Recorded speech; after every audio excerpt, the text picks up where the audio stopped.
Are you searching for the best in online black radio? Then go to blacktalkradionetwork.com, helping you filter through the noise. Real talk, black talk.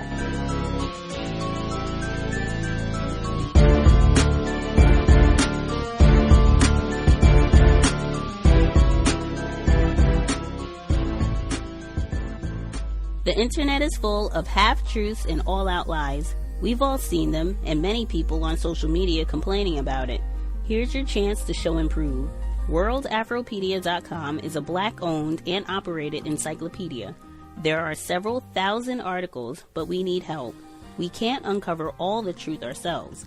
So please, join us and become a writer, editor, or blogger for WorldAfropedia.com today. Every little bit counts. We owe it to the future generations to put the truth out there. Visit WorldAfropedia.com, the African-centered encyclopedia, a global database of African knowledge for the purpose of bringing about global African wisdom and understanding. WorldAfropedia.com.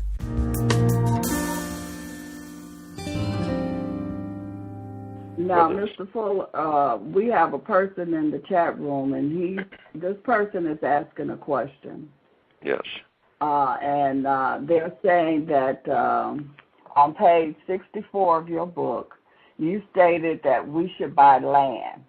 And if we can, with racial dislocation, what's the most effective way to buy land given racial dislocation is inevitable?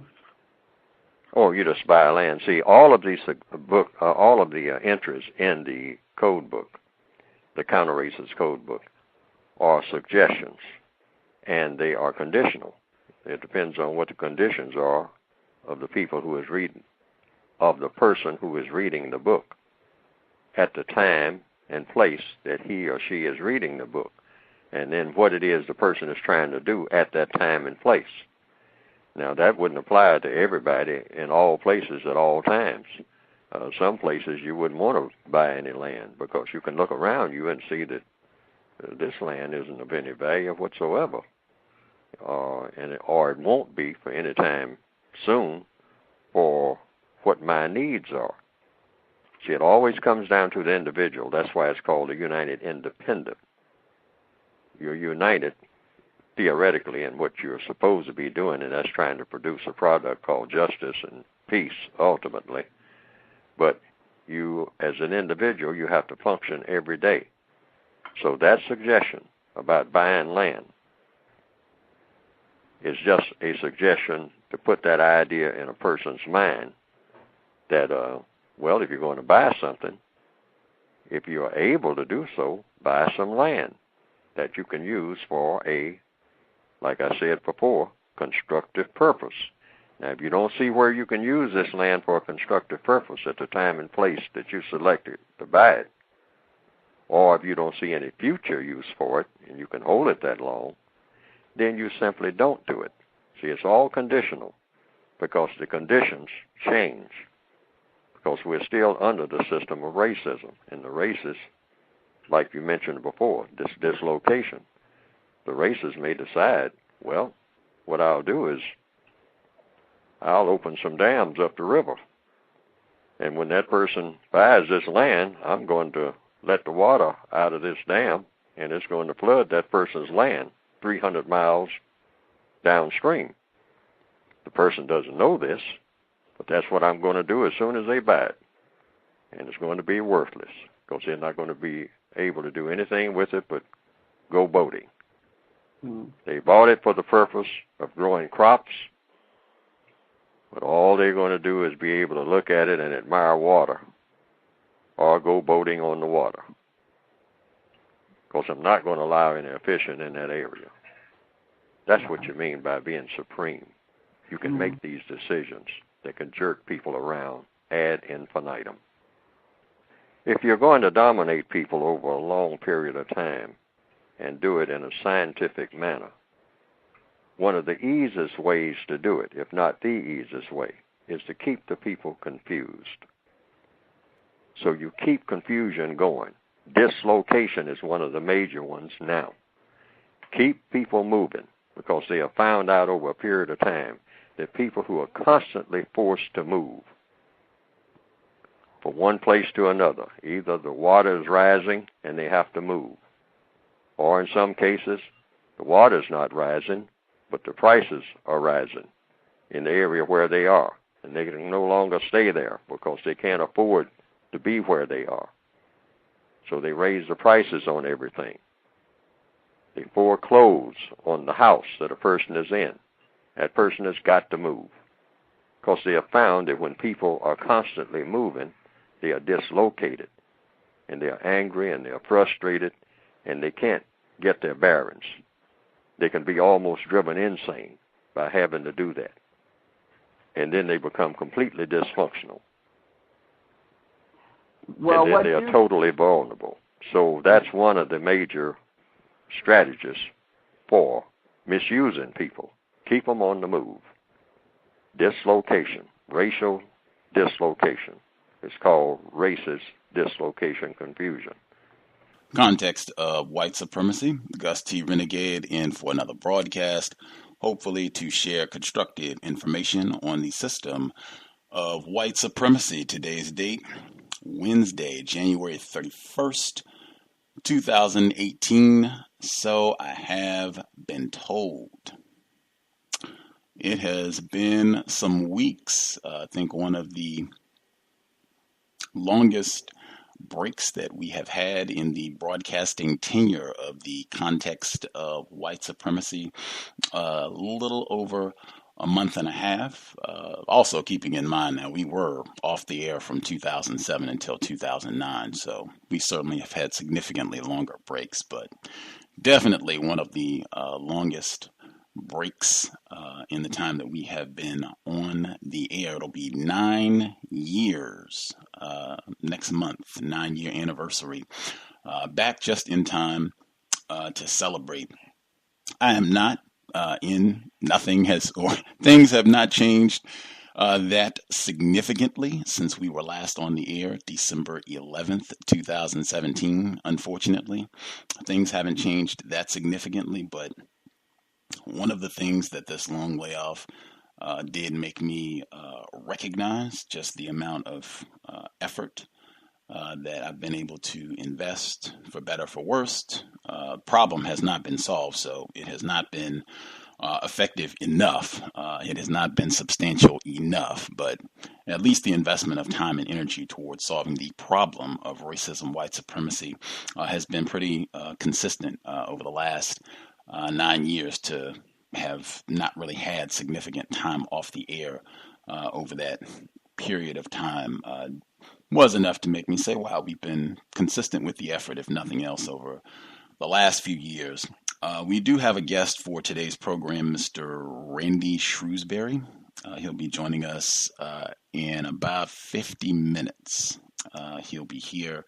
That'll be an interesting exchange, but I did want to take time just to discuss what has transpired over the last month, because I was not on social media. I was not on email. My house was flooded on December 10th. We did broadcast the following day, and I don't think I said anything about the flood, and I did not have any intention at that time of taking any significant time away, but it was way beyond the flood. The flood in and of itself would have been enough to shut things down, at least to get that in order and to rebound from that. But it was just a plethora of just nastiness for about a month and a half, which just continues.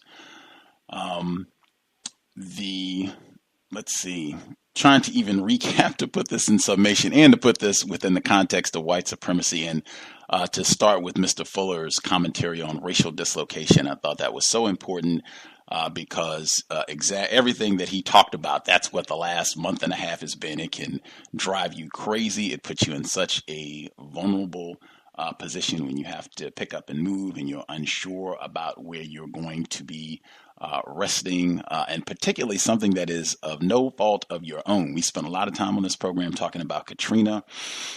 This was not a rain flood. People think of Seattle and rain. No, this was not rain. This was not snow. This was not a river. This was total man-made ineptitude. A city water main burst and flooded our residents. Right. So this was, it was extraordinary just to witness, to be inside on a Sunday evening and then to go outside and just see an ocean of water just flooding onto the property and flooding the residents. It was overwhelming. And then to have white firemen enter the residence and say, oh, yeah, we've had to shut off the water to the residents and the flood and everything. And the whole premises must be evacuated. You got to get out of here. Like, wow. Fortunately, none of my items or property were damaged by the water or any aspect of the flooding. It was about a foot of water entered the residence, and all of my property and my living space is not on the ground level. So I was not directly impacted by the water, but obviously I had to vacate the premises and still have not been able to return. No date in sight. Could be August. Who knows when we're able to return to the premises. That was the initial dislocation incident. Okay. So then after that, and incidentally, this is just kind of a rough estimate of how things transpired. So after that, I broadcasted the next day. We had Darlene turn on the air to talk about very important subject matter, racism, white supremacy, and the maternal mortality rates for Black mothers. Great information, important program. While we were doing that broadcast, the Red Cross came to meet with victims of the flood. That's another thing that I found out during this whole ordeal. No problem at all with you referencing yourself as a flood victim. You can say that, and white people will come and empathize with you, and oh, these are the flood victims. Oh, this is just terrible. No problems, no challenges, no, what are you doing talking about you are a flood survivor? Don't you walk around here saying you never, no problem at all. It's only when you are a victim of white supremacy racism, then there's a problem with the V word. Anyway, while we're doing the program that Monday, December 11th, Red Cross individuals come to meet with flood victims. They are literally giving away money. And other flood victims, they laugh with glee and say, yes, while you were doing your broadcast, the Red Cross was literally here handing out money to flood victims and you missed out. Oh, well, continuing from that, Wednesday, December 13th, we were supposed to have a program that day. I got sick that morning. I had outstanding friends who came immediately when the flood happened and were there to transport me away from all of the ugliness, and they got groceries for me and the whole nine. Were super helpful. Lots of people that were super helpful. Non-white people, Black people, super helpful during the whole ordeal. But I got sick, unfortunately. Some of them were sick, and I got sick too. So that was kind of the breaking point in terms of me saying, hey, I think I'm not going to be able to broadcast until I am at least stabilized somewhat. I ended up being sick for about 10 days. So to be flooded out of your residence and sick and displaced, staying, other side of town, it was just a bit much. It was way overwhelming, way overwhelming at that point. I was, as I said, sick for about 10 days.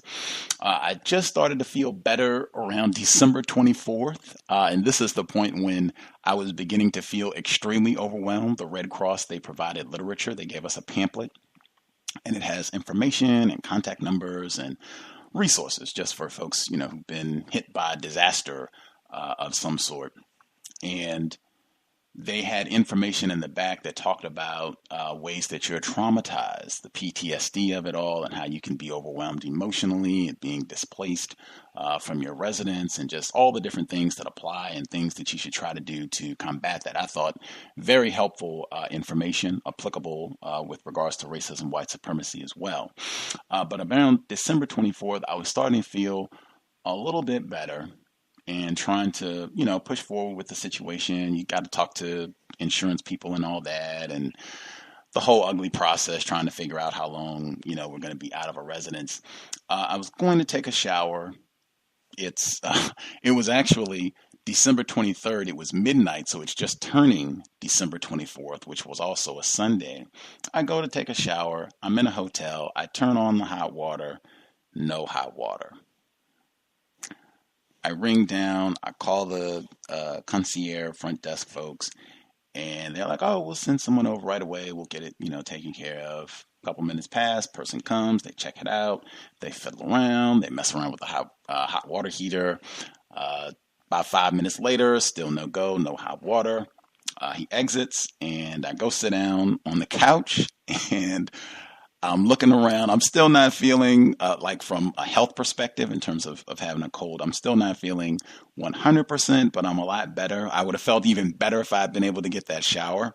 I sit down and I'm already just following logic. It's Sunday. It's December 24th and it's about 12:30 a.m. I already know it's impossible that anyone is going to be able to come and correct this problem now or anytime soon, probably until Tuesday, the 26th at the earliest. Thank you, white horror days. So I'm already following the logic. I'm going to have to move again and at 12:30 at night if I'm interested in a hot shower anytime soon. I sit down at this point, and I think the only thing that I could focus on was self-care. I tried to brush my teeth that same weekend, and it took me about 30 minutes, and I timed it. At about the 15-minute mark, I was so frustrated, I looked at the clock to measure how long it had taken me to locate my toothbrush top. 15 minutes of looking, failed. 30 minutes, I finally found my toothbrush top, and that became like a symbol for the whole process. Self-care, I'm going to focus on just self-care. If I can brush my teeth, if I can floss, if I can just take care of Gus T, that will be my only priority for the day. I'm not doing anything else. And that became crucial because all of the things that Mr. Fuller talks about with racial dislocation, it can drive you crazy. And we're not even, he's not talking about necessarily a flood. It can be anything, as he was saying in the examples where they price you out. Racists, they have a variety of different methods. But to experience all of that acutely with the flood situation, wow. All I can say is making self-care a primary facet of counter-racism, a primary facet of your existence and what you prioritize. It is critically important. And I'm appreciative. I think some of the words of Dr. Francis Cress Welsing, Mr. Neely Fuller Jr., Dr. Kamal Kamban, many of the folks that we've had on the program, how it all, Tracy McWhorter, I believe is her name. We had her on the program. She did great work about Black people eating healthy, taking care of ourselves. I'll make sure to get the book and the title. She was a guest on the program some years back, but perhaps a few of their bits of wisdom, planting seeds, as we say, stayed with me during this experience. But I can tell you it was an assault on self-care on so many levels, because after I was out of the residence, right? And I said, tons of people, super helpful, groceries and the whole nine to help out, and cookware to use while we're out of the house and everything, just super, super helpful. But also with that came offers food, right? where people would come by, oh, we brought you some food. Here's pizza, and chocolate chip cookies, and fried chicken, that sort of thing. And I mean, I'm not trying to come out as some sort of food snob. I have had my share of fried chicken over the years. I've had my share of pizza over the years, too much, in fact. I'm not, trying to talk down to anybody about food. I'm just saying that, and it was consistent. Some of the other flood victims would stop by and say, "Hey, let's, try to go out, get something to eat, so we can hang out for a bit, and not have to feel bad about, being dislocated and what have you." Like, okay, yeah, let's go get something to eat. Where do you want to go eat? Let's go get fried chicken. And it kept happening so consistently where I was like, man, are we being punished? Like I said that literally, like, are we being punished? Like we've been banished from where we live? Like we got to be punished to have bad food too? And I just kept saying that over and over again because it was just, and it wasn't necessarily bad in terms of bad quality, but it just wasn't food that's going to nourish your body. It's not eating in a healthy manner. This is a situation that can make things way worse, where sitting around and eating chocolate chip cookies and ice cream and pizza and feeling bad about being flooded, which is certainly something to feel bad about. You could end up gaining 25 pounds and make a horrible situation way worse. And I saw that very early on, like, oh man, that's exactly what could happen in this situation. And I think one of the very early times that food was recommended, we were going to go out, let's eat. And they said, where do you want to go? I said, let's go get Ethiopian. Always loved Ethiopian food. Loved it. I was eating Ethiopian food before I came to Washington State, but it happens to have a pretty sizable population of Habesha here, and they have a lot of Ethiopian spots. Let's go to Ethiopian place. We go.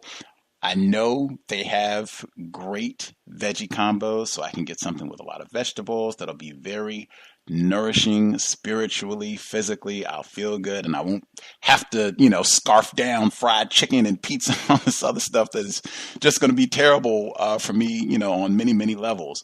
We go get Ethiopian. It's great. Everybody loves it. Like, it had been a minute since I've been to an Ethiopian spot. I got to try out a new place. It was just outstanding. It was so good, in fact, I went to get Ethiopian again the following day. When I went the following day, gorgeous Habesha female. She was the owner, and she was the person who was actually serving the food as well. That's been another pattern that I have observed. Another reason that I always love going to Ethiopian spots. They tend to have just gorgeous black females working there as well. Fit the pattern. So I went, and when I went to get my food, I got the veggie platter. That's what I always get, because when I was introduced to Ethiopian food, I was vegan. So that's all I got. I've never even looked at the meat side of the menu. I wouldn't know what to tell somebody who was a carnivore what to eat. Even after I stopped being vegan, I would still just get the veggie combo because it was so delicious. So that's what I got. And she said, "Oh, are you vegan?" And I said, "No." And she kind of looked at me and she's like, "Oh, okay." And we just continued with the conversation. It was great. Another seed planted.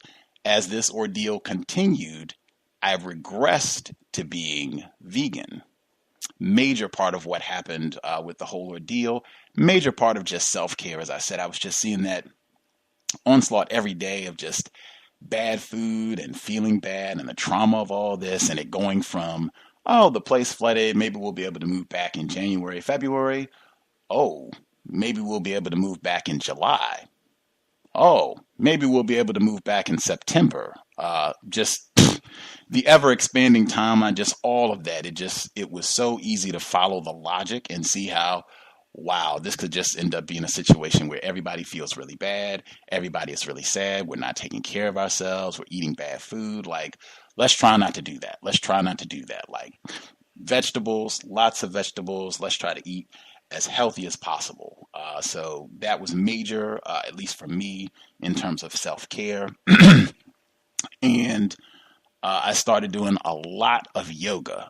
In fact, I think brushing my teeth, I couldn't find my toothbrush top, brushing my teeth and doing yoga, that became about all I was interested in even thinking about for days. That pretty much was about all I could do in terms of just keeping my sanity in an absolutely horrible situation that continues to be horrible. As I said, I could only be thankful none of us had to stay under a bridge. Super thankful about that. Non-white people, extremely helpful in that regard. Our non-white landlord, super gracious, went above and beyond to help out all of the non-white people involved and making sure everybody was stable someplace while trying to sort out all of the madness in all of this. But I mean, it's just been, as you can imagine, being displaced in such a manner and then having to move repeatedly several times and all of this, as you can imagine, it's just been stressful, as Mr. Fuller detailed comprehensively. But just really focusing on self-care, at least for me, huge, at least in terms of just trying to feel as good as one can in moving through all of this, just trying to deal with it as best you can in all of this, despite of how ugly everything has been. Just trying to at least find something in terms of this is going to be constructive for me long range. I think not eating all of those terrible foods and just eating vegetables and all that, I think it's been much more helpful. For me, this was the diet that I was on when I first came to Seattle. When we started the whole Context of White Supremacy radio program, that was what I wanted to talk about. I'm sure it's in the archives. I was saying I wanted to talk about vegan cornbread recipes and all of that. All I can say, anytime, if you have some sort of major stressor in life, to the best of your ability, and it is certainly difficult, I can attest to that, because people will much more readily bring you pizza, fried chicken, chocolate chip cookies. It's much easier and oftentimes it's much cheaper to get that than quality, healthy produce, fruits, vegetables, that sort of thing. That is going to build your body up, that's going to make you feel better, that's not going to tear you down and have you feeling just awful. After you eat all that awful food, have you feeling twice as bad about your pitiful predicament. One thing I can add as well with the whole yoga thing, and again, some of this was just regressing. I did a lot of yoga when I lived in California. Like every day, I went to a studio and did yoga on my own. It just happened that here, when I was displaced, they put me in like the most hipster areas of Seattle possible. Like, I lived in Seattle before, but I did not live in the most hipster parts of Seattle. For people that are familiar with the city, when I was first dislodged, I was staying in Queen Anne. This is like Seattle and Washington State on the whole are very white areas. Queen Anne is even more white than the rest of Seattle. Well-educated, young, single white people basically live in this area, very close to downtown. It's basically downtown Queen Anne. If you're in Lower Queen Anne, you are literally right under the Space Needle. You can walk to downtown. I mean, depending on where you draw the boundary, Lower Queen Anne is a part of downtown, just depending on where you draw the boundary. Anyway, so that's where I was during the first portion of the displacement, where they've got, Whole Foods, grocery stores everywhere, no idea of what a food desert is. You can walk to about 7 different grocery stores in less than 15 minutes. And they had yoga studios everywhere. That's what, again, planting the seed. That was constructive for me, being able to just get some exercise, and a lot of yoga is about self-care. That has been said many times as I have been practicing self-care and taking care of yourself, and that's a big part of what the practice is supposed to be about. But just being in that environment reminded me, oh yeah, I will go do some yoga. And they had such a hipster white area. They have almost a yoga studio on every corner, and so many of them you can go for a week for free and try it out. You can try 3 classes for free, that sort of thing. So I mean, you don't have to spend very much money, if at all. You can go to a bunch of different places, try it out for a good 3 weeks or so, and get a lot of great exercise in, which is exactly what I did. It's been fantastic. Other than the massive trauma and displacement of the flood, like, I feel outstanding. I had some days where I went to 2 yoga classes, some days where I went to 3 yoga classes, and it has been, in addition to getting a lot of great exercise, a phenomenal study in white supremacy. Wow. To go to these yoga studios that are in super, super white areas where it's going to be like 90% white people. I'd been to yoga studios before, so I knew, what to expect. But wow, to be oftentimes the only black male in the class, not always, but oftentimes to be the only black male. Wow. And to make sure that I am still on assignment, even though I was not on the air, because I was thinking of C.O.W.S listeners so many times, I would wear my C.O.W.S t-shirt to yoga class pretty regularly. I've been doing yoga consistently for about 5 weeks, and I wore it. Oh, I wish I had video. I went to yoga on December 26th. It was 2 people in class. Everybody was still on the holiday nonsense, and it snowed here in Seattle. It snowed December 24th and December 25th. So not only were people on the holiday thing, they were all giddy because it was kind of a quote-unquote white Christmas. I go to the yoga class in Queen Anne. This is December 26th. It's a total, including the instructor, of 3 people in the class. Myself, instructor, 1 other participant. It's 3 of us, and I'm wearing my C.O.W.S t-shirt, which says, "Please respect me like a white person." The instructor does not say a word to me for the entire class. Like, she talks to it was a white guy. He was the other participant in the class. She goes and is talking to him and giving feedback and it's 2 of us now in the whole class. This is an hour, 2 of us. She does not say a word, which is totally fine with me. Like, no problem. I didn't go expecting, us to be buddies or anything like that. But man, it has been a hoot. From that point forward, I've tried to wear my C.O.W.S shirt as often as I possibly can to yoga class. That has provided just a myriad of wacky anecdotes. I went to a different yoga studio, still in Queen Anne, same general area of Seattle, but different studio. And I had my C.O.W.S shirt on after class. This is heated yoga, so the temperature gets close to about 100 degrees. You have to forgive my ignorance. I can't do the conversion to Celsius, but extremely hot. So it's like 100 degrees. It's too hot to wear a shirt, so I didn't have my shirt on in the class, but I put my C.O.W.S shirt back on after class. So I'm sitting down after the class. Racist suspect, white woman comes over, and I'm seated on a bench, and she's standing up. And she says, "Oh, wait a minute. Let me see your shirt." And so I sit up so she can read the whole shirt. She reads it. Right on. I agree. Right on. And she says, "I just wanted to tell you that I was so impressed with you being in the class."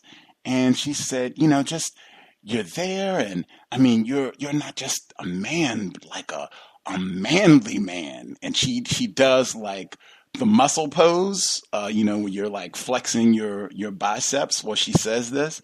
And she says, "You were there and you were doing the poses, and I was just so impressed. I wanted to make sure I told you that." And I just, wow, that is so interesting. Thank you. And she went about her business. I said,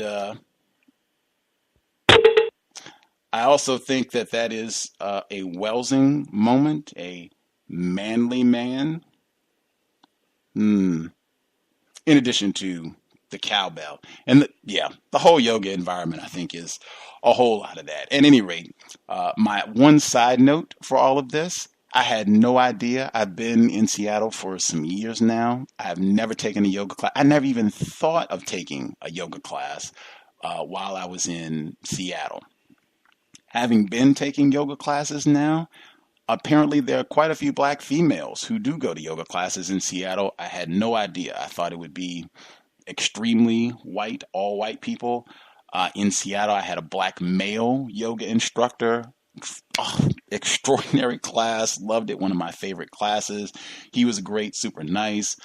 Black female yoga instructor. I've never had a black male yoga instructor in my life. I've never had a black yoga instructor, period, in my life, male or female. I've had both here and other non-white instructors. I think all the other people that I'd ever had a yoga class with had been white prior to this time in Seattle, but that has been super cool to get that experience. And there are quite a few black females who take yoga classes. I had no idea. That would have been reason enough to go and check out one or two in advance. In fact, I thought of Thomas in New York. I was at a class last week. It was an evening class. Those tend to be a little more crowded. I don't generally like those. I generally have been going to the morning classes. Like today, I went to the 6:30 a.m. classes. I like those. They tend to be a little less crowded. And non-white female instructor, she was doing the 6:15 a.m. class. She said, I always go hard in the morning because I assume if you're up at 6 o'clock in the morning and you're here to do yoga, that you came to get down. So I go hard in the morning. So that's the one I prefer to go to. But when in the evening, a black female walked into the studio with a white male, I thought of Thomas in New York. And I was thinking in my head, this was class hadn't started yet. It was about 5 minutes before class. And in my head, I was thinking I had Thomas in New York's voice. And what are you doing? Trading? I can't believe that. And wigging out in my head because it was obvious that they knew each other. They were talking together as they were coming in. I mean, they might not have been like a couple or anything like that, but they obviously had some sort of contact prior to getting to the class. So they come in. And while I'm still in my head with Thomas's voice going through my rant about this, the black female hops over and she says, "Oh, can I sit next to you?" I was like, "Oh, I reckon." She sits down. White male is scouring the room, I guess, trying to find his spot. And of course, he comes back and he sits on the other side of my yoga mat. So now they are, I guess, on opposite sides of me for the duration of the class. That was kind of a bummer, but then I also thought at least I'm splitting them up for the class. They won't get to be together for the whole class. But yeah, I had no idea. I do not recall seeing, when I lived in California and took yoga classes, I do not recall seeing lots of black females in class. I have seen way more here in Seattle, and I would have never thought, just based on the statistics and the fewer population of black people here, would have never thought that that could be the case, but it has been. Anywho, I will have to give updates as that progresses. I'm sure there'll be other moments of racism from the class. They even have a yoga workshop that's supposed to be run by a black female instructor that's coming up later this year that's supposed to address racism and yoga. I was going to put that on my calendar. I just saw it today, and it was 6 o'clock in the morning, so I was not focused on trying to write down all this extra information, but I'll have to update if I'm able to attend and address. But at any rate, self-care, I can only continue to stress that. Make self-care an integral aspect. I think that's one of the ways that racism, white supremacy works, is to make it so that we do not have self-care. I know Dr. Frances Cress Welsing, she talked about black self-respect and how the system works to annihilate our black self-respect. I think a huge aspect of that, when black self-respect has been annihilated, self-care can be totally annihilated. And wow, I mean, if counter-racism is going to be successful, self-care has got to be a huge component of that. And if you are feeling things getting really, really stressful, if you're going through a really traumatic episode, maybe that can be one of the things that you hold on to, that, I'm not going to be able to focus on as much right now.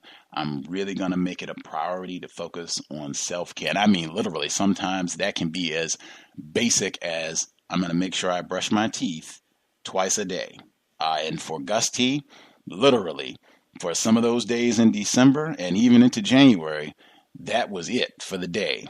All I'm going to make sure that gets done, I'm going to make sure that I brush my teeth twice, that I have kept up with my toothbrush in all of this madness, and that I brush my teeth twice today and floss. And just build from there as you can, as you get your strength back, as you get your energy back, as things kind of stabilize. Just build from there. But I think that is a huge goal of the system of white supremacy, to get us in that position where we're not able, or not interested, or don't even think that we are worthy of self-care, Black self-respect. Really make an effort to hold on to that. And food, I cannot emphasize that enough. Again, the context of white supremacy came from Gus being vegan. I guess you can perhaps see if there are any notable changes if things continue and I'm on with being vegan for the rest of the time that we're broadcasting. Any notable differences in how I sounded, or what the program was like when Gus was eating meat as opposed to when he switched back to being vegan. You can note for any changes, but the food aspect is hugely important. If you end up being in an acutely stressful situation for any reason, maybe you can make that one thing that I'm going to make that a priority. I am not going to load up on comfort food, as they call it, and just eat a lot of nonsense that I like just because I feel bad, or just because I'm going through a difficult situation. And notice that immediately if you are around other people who care about you, well-meaning, these could be family, friends, what have you, and I baked you a cake, and I baked you a pie, I made you some brownies, brought you over 12 Big Macs. You can let them know, like, hey, I really appreciate it, but man, like, I do not want to gain 50 pounds in addition to whatever other hardship I'm having to deal with right now. I am sure me gaining 50 pounds is not going to help that situation at all. Yes, let's get, better foods. If you want to bring me something, some fruits, you can pick out fruits that you like. You can let people know that in advance. That's what I started doing, just telling people, like, hey, I am, reverting to being vegan. And I know we've had a lot of pizza together and ribs and the whole nine. I would appreciate if you want to bring me something. That happened too. Like, I said it, and they brought spinach the next time instead of chocolate chip cookies and all that. I got spinach and avocados. Great, making progress. And it doesn't have to be anything, but I mean, you can just tell people to try to minimize that sort of thing happening, because it can make a bad situation way worse. You can add alcohol in that. I've never been a drinker, so that's not, people know that about me, so that's not something that they would do. But I also saw in this situation with that, another one, very, very easy. Oh, you're feeling bad? Come on, man, let's go get a drink, or I brought you a bottle, and oh man, and now you've made a horrible situation about 50 times worse. I observed that. That's the way the system of white supremacy is set up. Cannabis is legal here, so that's another one. You can just smoke every day, and hey, you don't have to think about any of these problems or whatever's going on. Lots of different ways that are going to be ultimately, in my view, destructive, and are just not going to help your situation be any better. In fact, will probably make things like 50,000 times worse by the time it gets to the end. So I thought that was huge. I've kind of been saying that to myself every day, and just making that a huge focus. Self-care every day, and trying to preserve the little bit of sanity that I can under the system of white supremacy. For folks who, over the past, I guess it's been about 5 weeks since we were last on December 11th. If you emailed, tweeted, messaged on Facebook, or reached out in any other way, I closed the day that I got sick. When I woke up Wednesday, December 13th, I was sick that day, and I knew I was going to have to move that day to my quote-unquote temporary housing. Man, I shut everything down. I stopped social media, email, everything at that point. I just said, I'm going to wait until I get better and then until things stabilize. So if you messaged at any point during that time period and did not hear back, it has been absolutely horrendous. If anybody, if anybody was anxious, thinking that Gus T, something foul had happened, that I was no longer in existence, or if anyone that was unduly worried, my apologies, but it definitely was a time to worry. I certainly was not in danger of dying. I thankfully did not have to sleep under a bridge at any point during that time. I actually, the irony of it all, again, I have been in some of the most hipster areas of Seattle that you could possibly be. I started in Queen Anne. I am now in Capitol Hill. For folks, again, if you know the Seattle area, people brag about living in Capitol Hill. I think the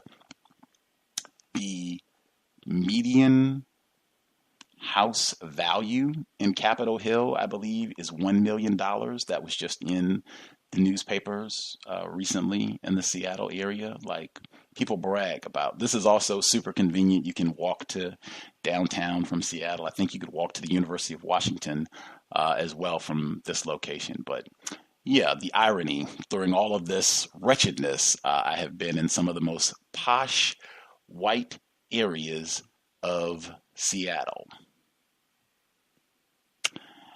Anywho, our guest should be with us in about 15 minutes, Mr. Randy Shrewsberry.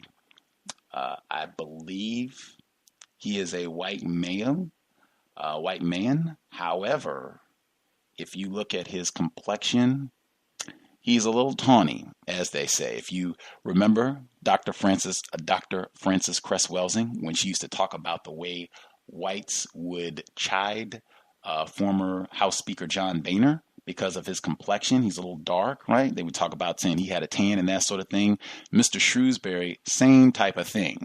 And I heard him in an interview where he said he's quote unquote Native American. So I don't know. That's, important question to begin with. He wrote an article in the Huffington Post where he said that he was a racist cop. Those are his words, where he talks about his experience and being around cops who told all these racist jokes and what have you.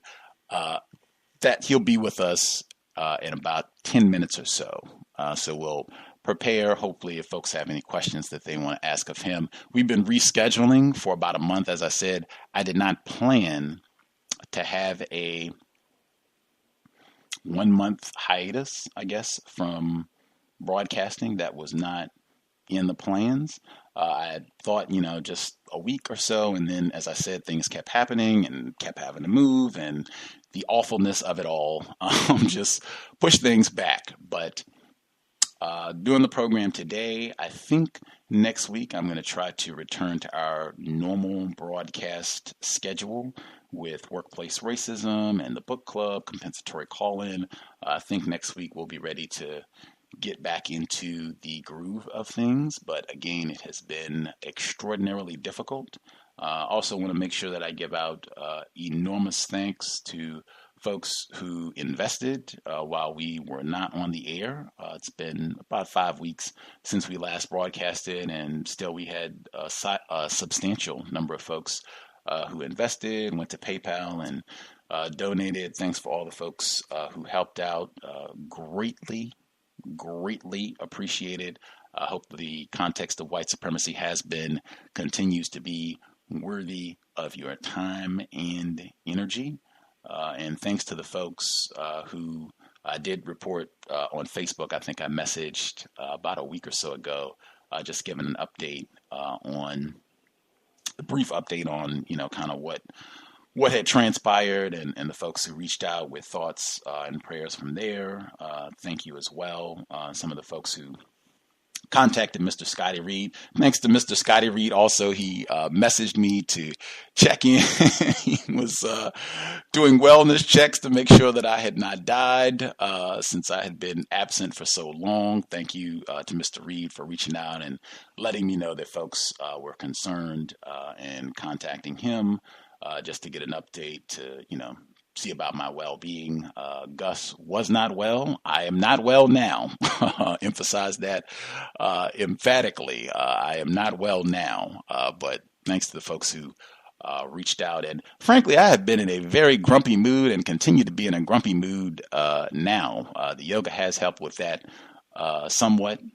But I mean, that's what I got my pamphlet right here. I was going to read some of it if I had extra time on the program, but I have been in a very foul mood for a lot of reasons. Just being displaced from, your residence is more than enough. I've had sleep problems as a result of the displacement. I've hated all of the beds that I've had in the new places. I think I'm on bed number 3 now in places that I have stayed since the flood, and they've all been terrible. This one is a Tempur-Pedic mattress. They're known for making really quality mattresses. I guess this is the best of the 3. I'm especially upset because I had just purchased a brand new mattress. I had just moved this past summer. I just purchased a brand new bed, brand new sheets. I have bamboo sheets on my bed at home. Bamboo sheets are extraordinary. If you've not had them before, I would highly endorse them, encourage, do some research, check it out, might be worth it. They can be a little pricey, but in my view, they're worth it. The people in general that have, in my experience, that have had bamboo sheets, they do not want to go back to the regular sheets. So missing out on my bed, and I specifically got them because I also was working on self-care at home and saying, hey, I want to make sure that I can get quality rest. I have not had quality rest for a huge portion of my time on the planet, and I think that has greatly eroded my quality of life. I want to make sure, or I want to invest and do as much as I can to get quality rest. And I got my bamboo sheets and my new bed. It was so great and comfortable, most comfortable bed I've ever had, and boop. Now I'm out of it, and now I've complained about every single bed that I've had since then. And it might not even be that they're terrible, but they are not as good as the bed that I have been sleeping on, my bed that I've been sleeping on at home. So I've been in a very bad mood. I had feared that I would not have as much patience. Generally, when I practice counter racism, especially with other non-white people, I appreciate and try to have as much patience as possible. But I feared that with all of the stress and trauma of this, that I might not have as much patience as I generally would, which, is logical, given, the frustrations of all of this. At any rate, I will give an opportunity if folks have any comments or check-ins. I felt like I could do a whole class on the yoga experience with regards to racism. I feel like that in and of itself has been a study in white supremacy, just hearing the comments. I think the cliche when they say a fly being on the wall, just wow, hearing white people, and this is largely white women, talking just amongst themselves and planning, and our dog Blackie and how much we miss him, and we're going to hang out with him later in the day, or they're talking about other workshops that they're going to have at the yoga studio. It's going to feature dark chocolate and champagne, and just fascinating, absolutely fascinating. As I said, I feel like I could do a whole broadcast on that environment, but another day I can update that as I continue to visit classes and what have you. Anyway, I have an audio clip I'm going to play. I'm playing this because Mr. Shrewsberry, being a former enforcement official who's talking about some of his experiences, the racism he experienced in his time on the force, reminds me a lot of Norm Stamper. Folks recall Norm Stamper. He's former enforcement official. He spent about, I believe, 3 decades, according to his testimony, toting a badge and a gun, mostly in California, but he was also the chief of the Seattle Police Department. He's been on this program countless times to talk about a myriad of different subjects, but I always love his little anecdote about getting his nigger knocker. Mr. Shrewsberry reminds me a lot of Norm Stamper. So this is one of our older archived sound clips, but the feature, Norm Stamper, to prepare for our guest today, Mr. Randy Shrewsberry. Context of white supremacy. We will be back, and I think we should have our guest with us. They don't kill this man.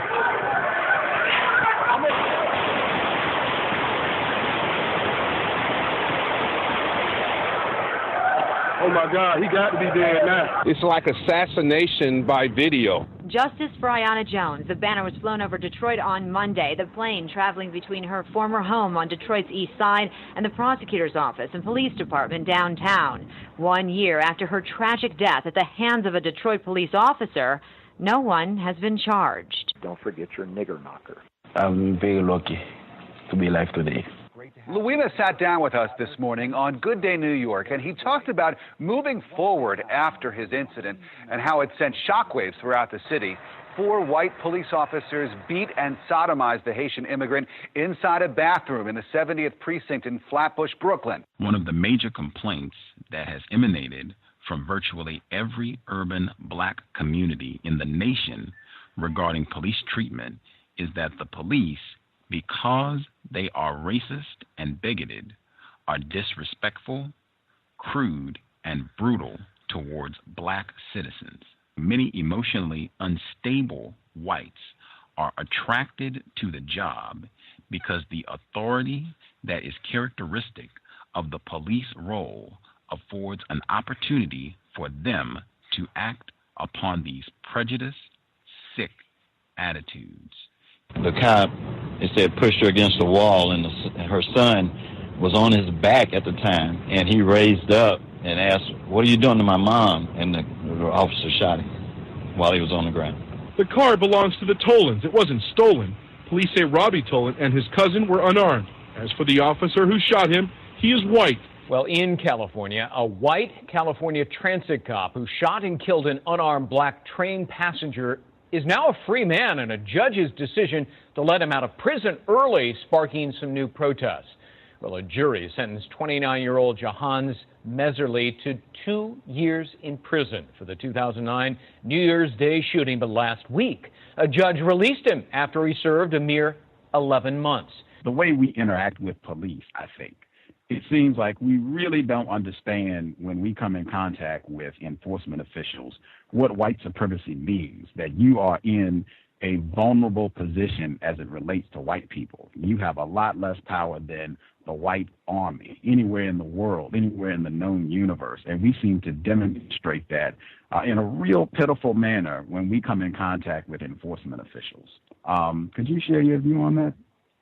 Yes, and it's codified, too, exactly how you should act at all times, without exception, and that is comply,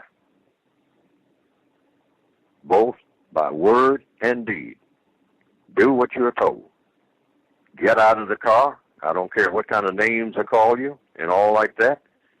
If you're told to get out of the car, get out of the car. If you're told to put your hands in there, put your hands in there. If you're told to halt, halt. I mean, these demonstrations after you have been killed make no sense at all. Shot in the back of the head while running, while fleeing. And woe is me. Police brutality over and over again, decade after decade. Stop playing. There's nothing to play with. Put your hands on top of the car, put your hands on top of your head, drop to your knees, whatever you're told to do. For a very logical, and I'm going to emphasize, logical reason. You're in a vulnerable position. You're not in position to show opposition. And when you think that you're in position to, 99 chances out of 100, you are going to lose. Big time. Now, we haven't learned that by now. Then we need to take some more lessons and have what I'm saying now repeated over and over and over and over and over and over again until it sinks in. Because of what? The evidence. The evidence shows that running down the highway with a helicopter overhead usually gets you nothing. Stolen vehicle. Barricading yourself in some type of house or hut. And talking about you not coming out. The record shows you come out, dead or alive. And then people gathering around, throwing themselves over caskets over and over again, photograph after photograph. Mothers, aunts, cousins, homeboys with plenty of dreadlocks and tattoos, throwing themselves over over caskets, coming by an open casket, rest in peace. On the fence, teddy bears, candle lights, speeches about something got to be done about it. Stop playing like you're tough when you're not. That's the message. You're a prisoner of war. Act like one. Name, rank, serial number, hands in the air. You've been captured. Don't act like you haven't been.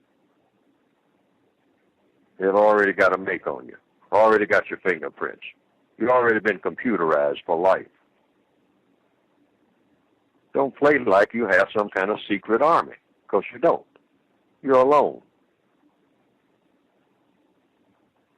3 sets of blinking lights. Get out and do what you're told.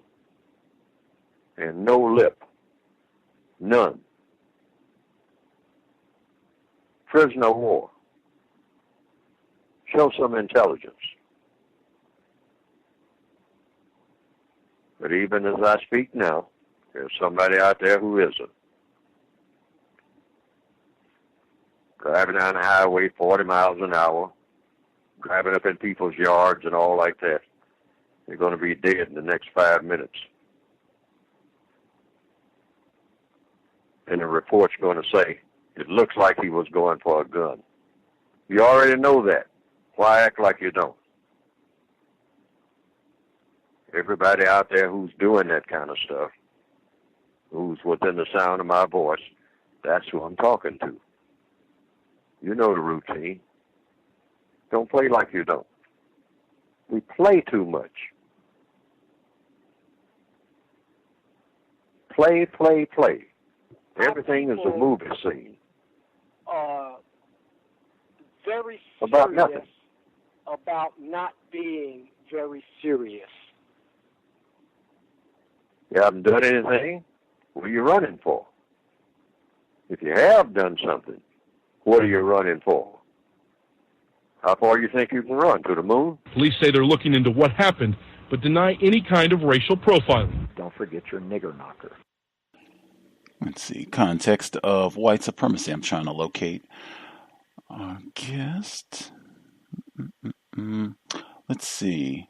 Mr. Shrewsberry, how about this? He messaged me and said he was having some difficulty dialing in. Mr. Shrewsberry, if you're with us, if you could press *61, that way I'll be able to identify your line. If he's still having difficulties, I will ring him. But he he messaged me about 5 minutes ago and said that he was trying to dial in, and he was having some sort of difficulties. He didn't say what the problem was, but looks like I gave the correct information, correct code. I see the other folks have dialed in, so we will give him a few more minutes. Again, Mr. Shrewsberry, if you are on the line, if you could press *61, that would be great. I can identify your line specifically, and we can get you on the line. If not, I'll give him a minute or two more, and then I'll give him a ring if I don't see him on the line. In the interim, while I'm giving him a second or two, again, thanks to the folks who hung out. Thanks for the folks who tuned in. I thought all of the folks who have been disgruntled with Gus T and the context of white supremacy for however long that they have been, I thought they would be gleeful. Like, Grant, he is off the air. We don't have to hear that nonsense anymore. We can go about the serious business of solving this problem.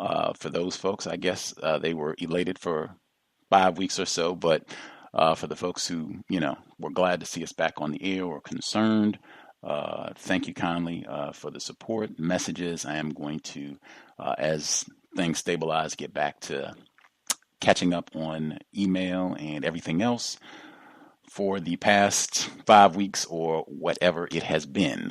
We will get cracking on going through that, but it has been a tumultuous period, and I think most of the folks have understood that this sort of situation. And again, emphasizing, just out of respect, we did spend a lot of time going through Katrina. It was not that sort of situation at all. As I said, I think the maximum level of the water in the residence got to maybe a foot. So, this was not any sort of harrowing experience like Katrina at all, at least not the flooding part. The displacement part, yeah, that probably has been kind of close in terms of the experience. Again, just thankful we've not had to stay under a bridge for any portion of this nasty ordeal.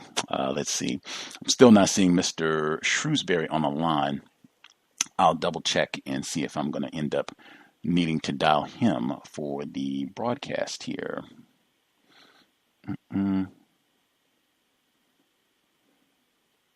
Yeah, hopefully he'll let me know one way or the other about the email. This is one of those I was more excited about when I thought this was a white person, someone accepted as white, no issues, as opposed to this could be someone who a significant number of folks classified as white do not accept as white, regardless of what stance he takes or what he says.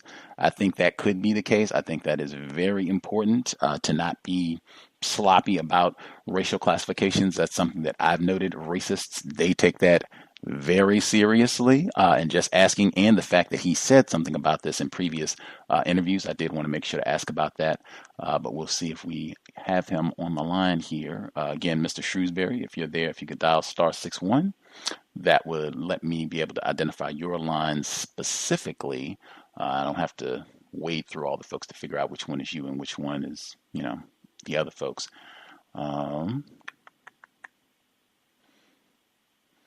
Yeah, I'm going to give him about 5 minutes because I wrote him. I think it's been, enough time if he was going to respond. I'll give him another 5 to see if he's going to respond or not. And I don't know, he may have bailed on us, may have decided not to participate, but I'm not seeing his hand on the line and he has not written me back. Hopefully we'll get a response in the next few minutes or so from folks.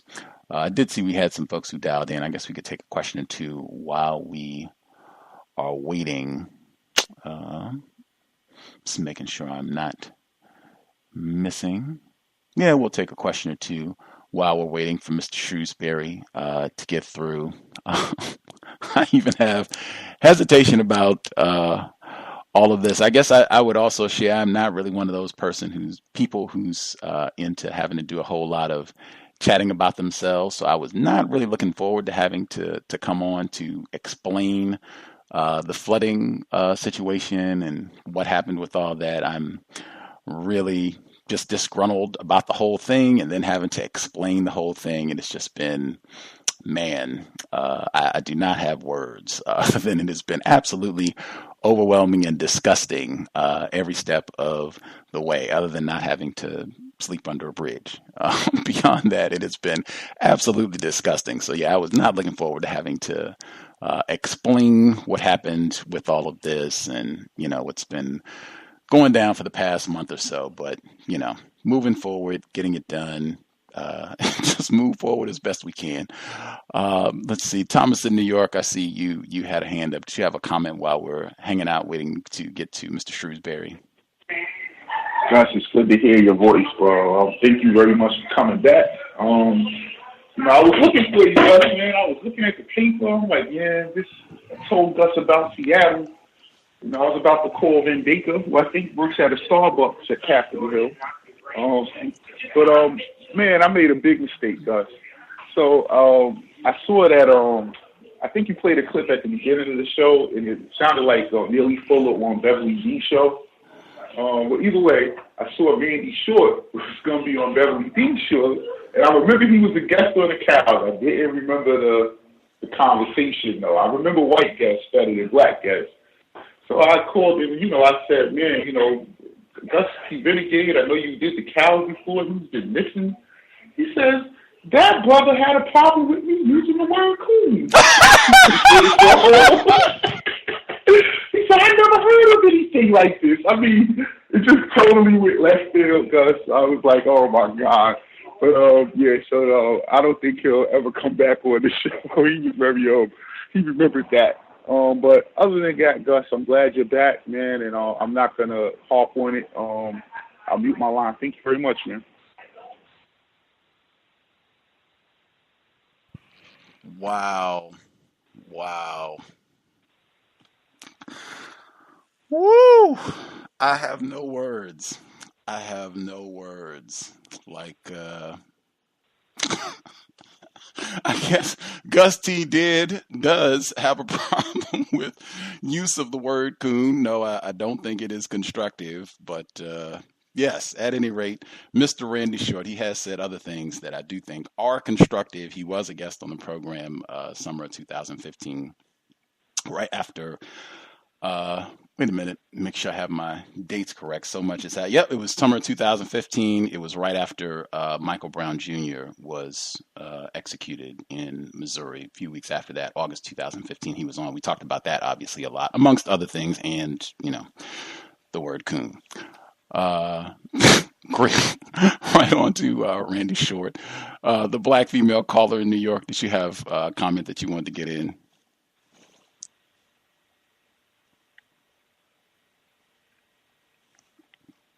Are you with us, ma'am, or are you just listening? Might have got disconnected. I'll nab you if you get a hand up again.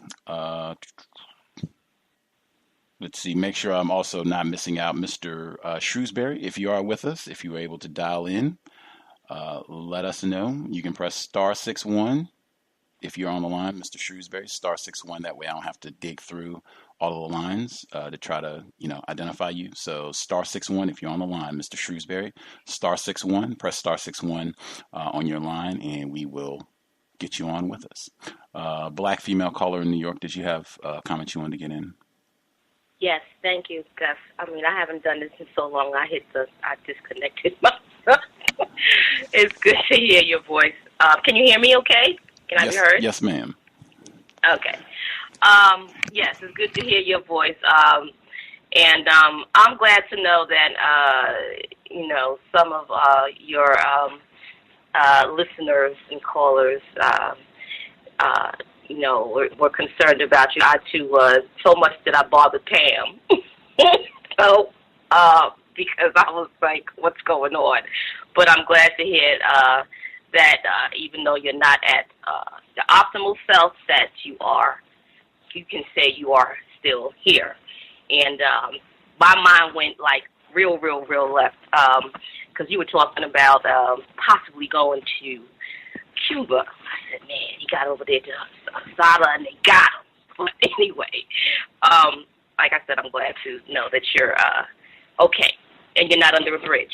But I wanted to comment on what you talked about, how you were feeling, and how you were talking about self-care and how easy it is for us to not take care of ourselves physically when we're stressed and in situations where we're displaced or things that are brought upon us suddenly, how our eating habits are bad and we're not exercising, and this can further erode not only our health physically but our mental health. And I was listening to your words and how things you were saying, actually listening to the words, and that's kind of our situation every day. When we are not facing these types of situations, just getting up and going to work. Are we really thinking about, a lot of times we have to really put in a whole lot of effort to think, you know what, I'm not just going to go out with everybody and go to lunch and just have pizza and what have you. And a lot of times we do this emotional eating. We do this emotional eating at work. We do this emotional eating at home. We have to pick up these kids. We have to do all of these things. And the last thing on our minds as people, as victims, is really taking care of ourselves. So while I'm not minimizing at all, your trauma is, you know, everything is relative. I would think I experienced that myself.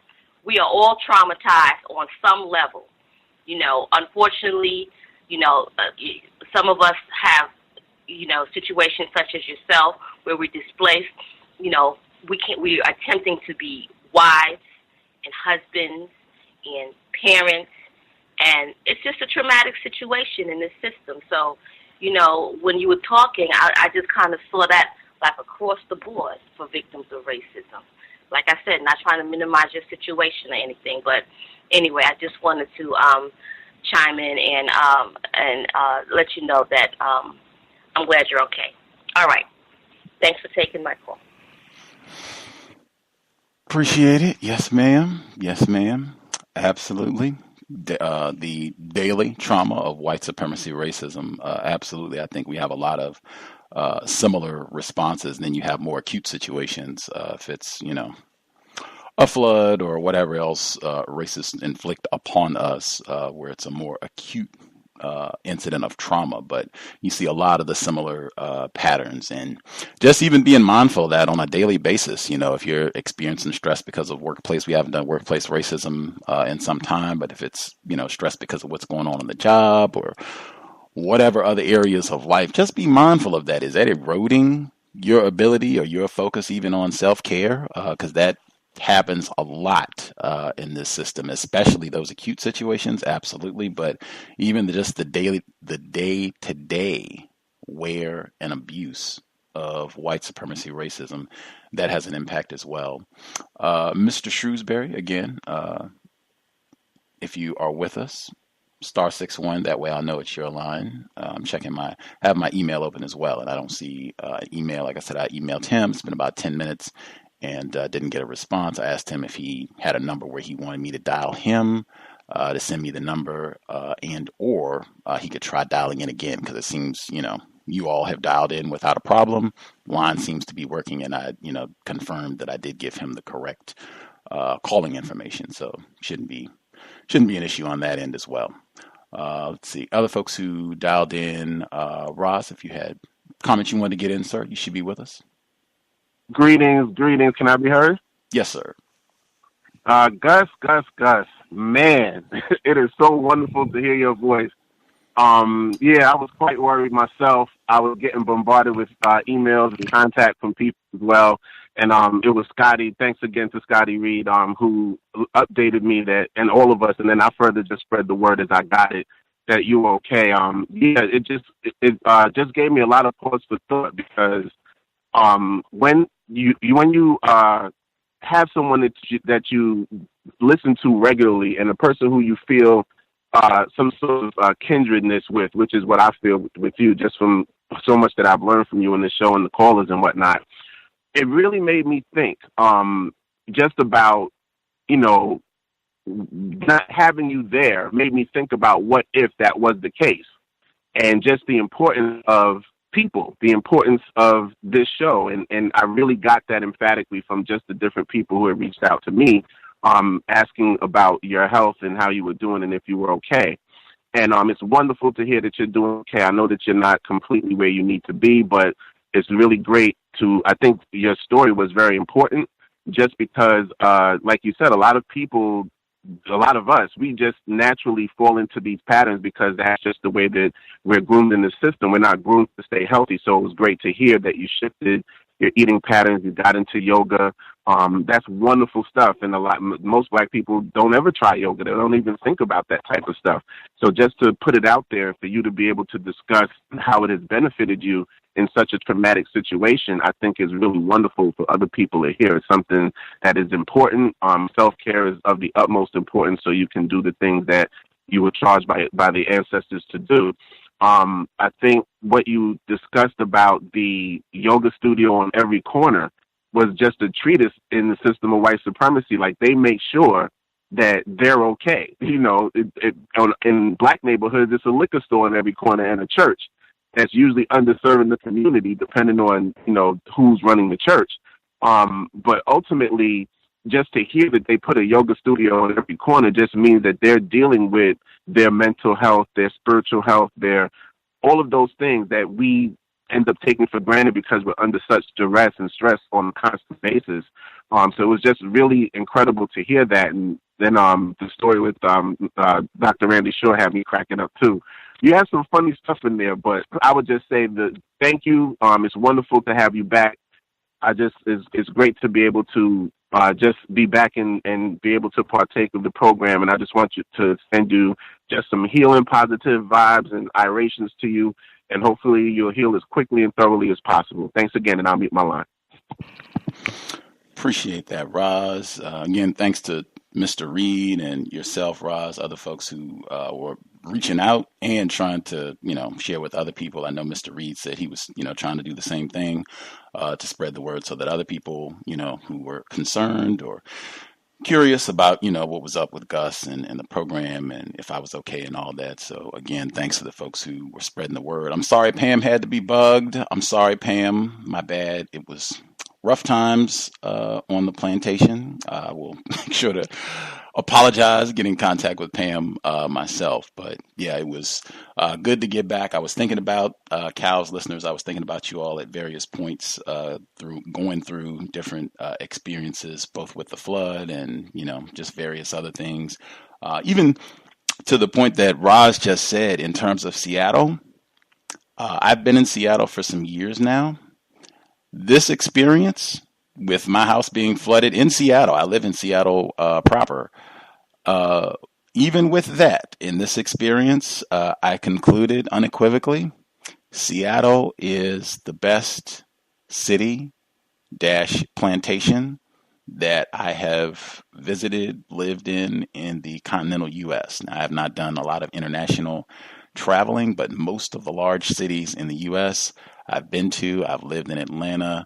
I've been to LA. I've lived in East Bay, California. I've been to DC. I've been in New York City many times, Philadelphia, Chicago, most of the big cities I've been to, Denver, Salt Lake City, blah, blah, blah, blah, blah.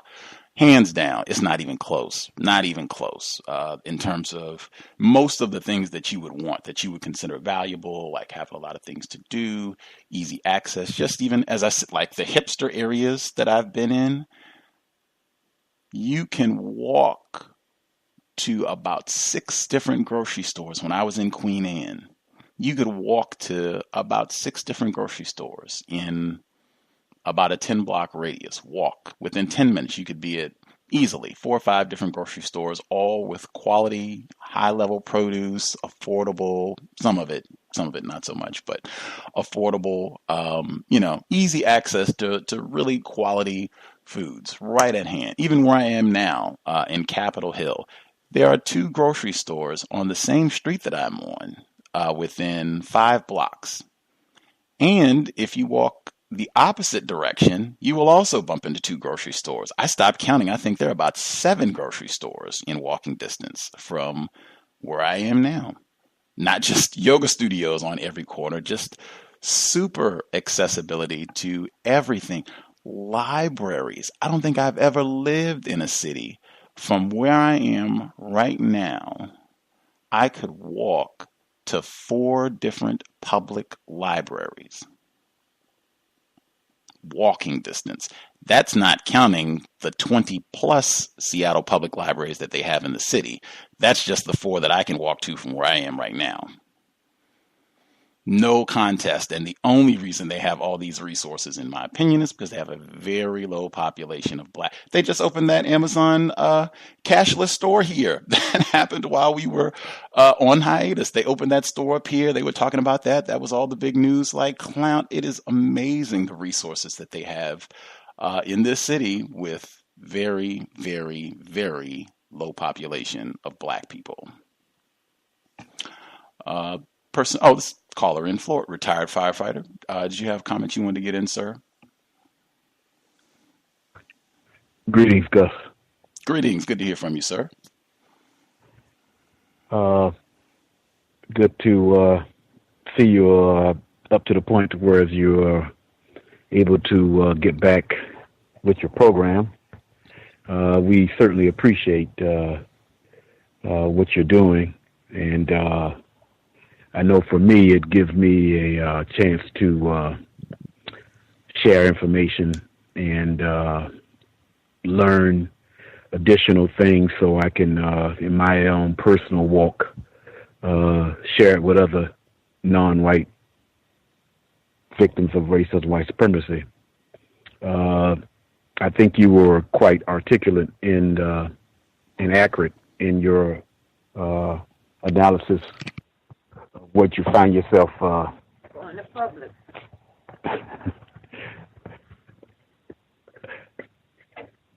Hold on. Yes, sir. In what you're quite accurate in what you've been experiencing. I have witnessed it myself, not so much as a victim, but as far as the job that I retired from, as most people would know that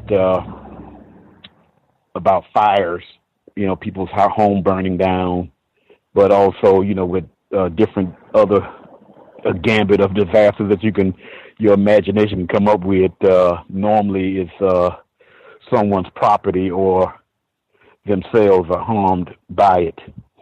And in turn, as you mentioned about the Red Cross, you were quite accurate as far as that's concerned. I've seen it countless numbers of times. Personally, I have been getting letters in the mail.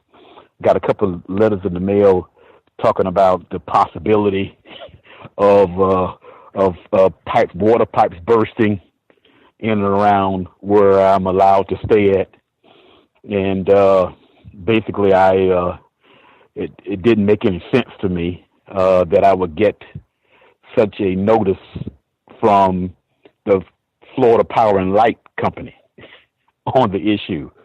And I did seek advice and just told them just to stockpile the letters, but don't respond to them. They were asking for money, asking for money for some reason that there's a possibility your pipes can burst. Yeah, that sort of thing. That's when you were explaining about your situation. That's what it reminded me of.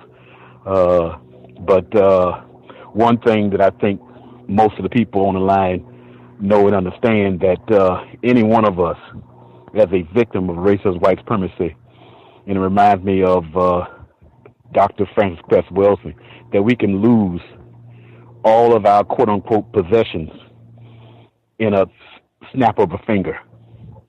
And as you did mention that there's a catastrophe of personal things that take place from such a calamity that happens to us.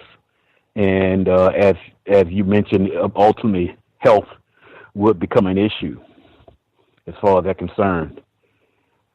Being aware of it helps because you can possibly work in a direction that can stave off that getting to the inner self as good as you possibly can, as opposed to it just blindsiding you, and the person not being aware of the circumstances. And both areas where I stay at and where I grew up at have been bombarded with displacement. Right now, I'm standing in the yard of the home where I grew up at, and as you had this area on your program, Richmond Heights, and as the original homeowners, the average age probably would be in their mid to late 80s. Some of them approaching 95 to 100 years old. Of course, they're steadily dying almost every day. And as they are leaving out, the children who grew up in the homes are not able to get the property at all. So That's an extension of what you were talking about, as far as that's concerned. That is the and the area where I stay at, which is much more recent. The same thing is happening, and then we're not even talking about from a global standpoint, where it's it's like almost it's a normalcy. I'll put it that way. So it just kind of like gives added additional confirmation of how sophisticated in its viciousness that the global system of racism, white supremacy is, what it is, and how it works, as far as that's concerned. So programs like this are necessary, and if Dr. Welsing, Dr. Welsing has always told you, at the end, at every time I've noticed when she used to leave off your program, she would mention how important programs like yours is, so victims of racism, white supremacy can share and learn. And then, of course, when we hang up the phone with one another, we go off in our personal, private lives and institute that what we learn and what we share. We can share that with other non-white people. And that's all I have to say right now. Thank you. Welcome back. Appreciate that, retired firefighter. Appreciate that. Absolutely, though, the racial dislocation, unfortunately, I think that's the reason why Mr. Fuller has been talking about that for so many different years and continues to talk about it when he says keep those squatters on the move. That is, a major weapon, and it might strike in a variety of different ways, because I even, during the time off, I was not spending a whole lot of time checking the news. As I said, some days brushing my teeth, that was the only objective. But I did see where that was being discussed, infrastructure problems and having more of this sort of thing happening. Even that train that derailed up in these parts last month, they were talking about that and saying that they didn't have the proper technology to check, the train speed that could have maybe prevented that derailment from happening here last month. But that's going to be a big theme, and it would not surprise me if more of these infrastructure failures end up disproportionately impacting black people, non-white people. That would be something to look forward to in the future. But the dislocation and just having black people, lots and lots of black people worldwide, locally, nationally, globally, in that position of just being unsettled and destable, probably going to be lots more of that. Also, and I remembered the entire book, By Any Greens Necessary, A Revolutionary Guide for Black Women Who Want to Eat Great, Get Healthy, Lose Weight, and Look Fat, P-H-A-T, fat. Tracy Lynn McWhirter, she was a guest on the program, I believe it was 2014. But great information in the book, great information on the program, and I think some of her wisdom, Miss Tracy Lynn McWhirter, some of that wisdom, I think, was with me during this experience to say, put those cookies down or reject those cookies outright and the pizza and all the other nonsense, and see if you can get some greens, vegetables, fruits, things that are going to build you up. We have any other folks? I am concluding that Mr. Shrewsberry is not going to cooperate and visit with us this evening. I still am not seeing him on the line. I emailed him about 30 minutes ago. I think it's been more than that now, and I didn't get an email response.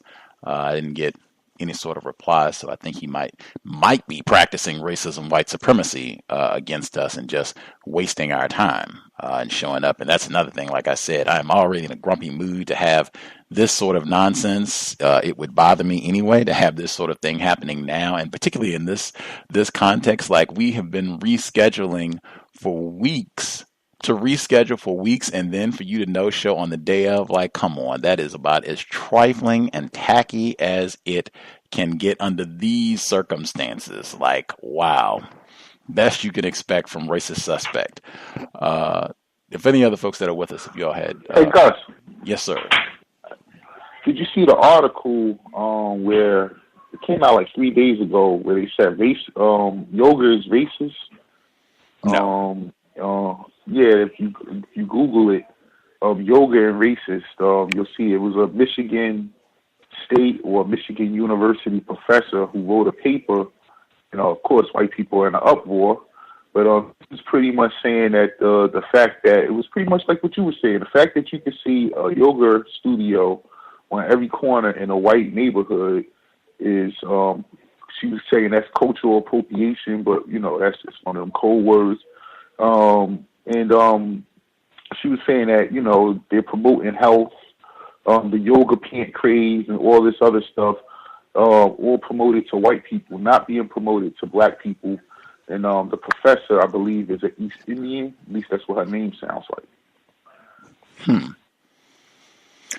Yeah, I mean, that is the system of racism, white supremacy. You certainly, that's what I expected to see here in Seattle. That's what I saw in California. I did yoga there. I went to studios there as well. That is what I saw. But I mean, that's the system of white supremacy. It's not anything special about yoga. It's the same thing I think that was addressed earlier when they were talking about why you see liquor stores and all the other nonsense. You'll see that in non-white areas, where you'll see things that are about health and constructiveness in areas where you have a lot of white people, or even just banking institutions where you can go get a loan to start a business or some other enterprise, financial enterprise, where you'll see that in white areas. That is the system of racism, white supremacy, or grocery stores. You could say the same thing. Like I said, black areas that I've lived, I can't think of too many spots where you can say, yes, mostly black people live here, and you can easily walk to 6 grocery stores that have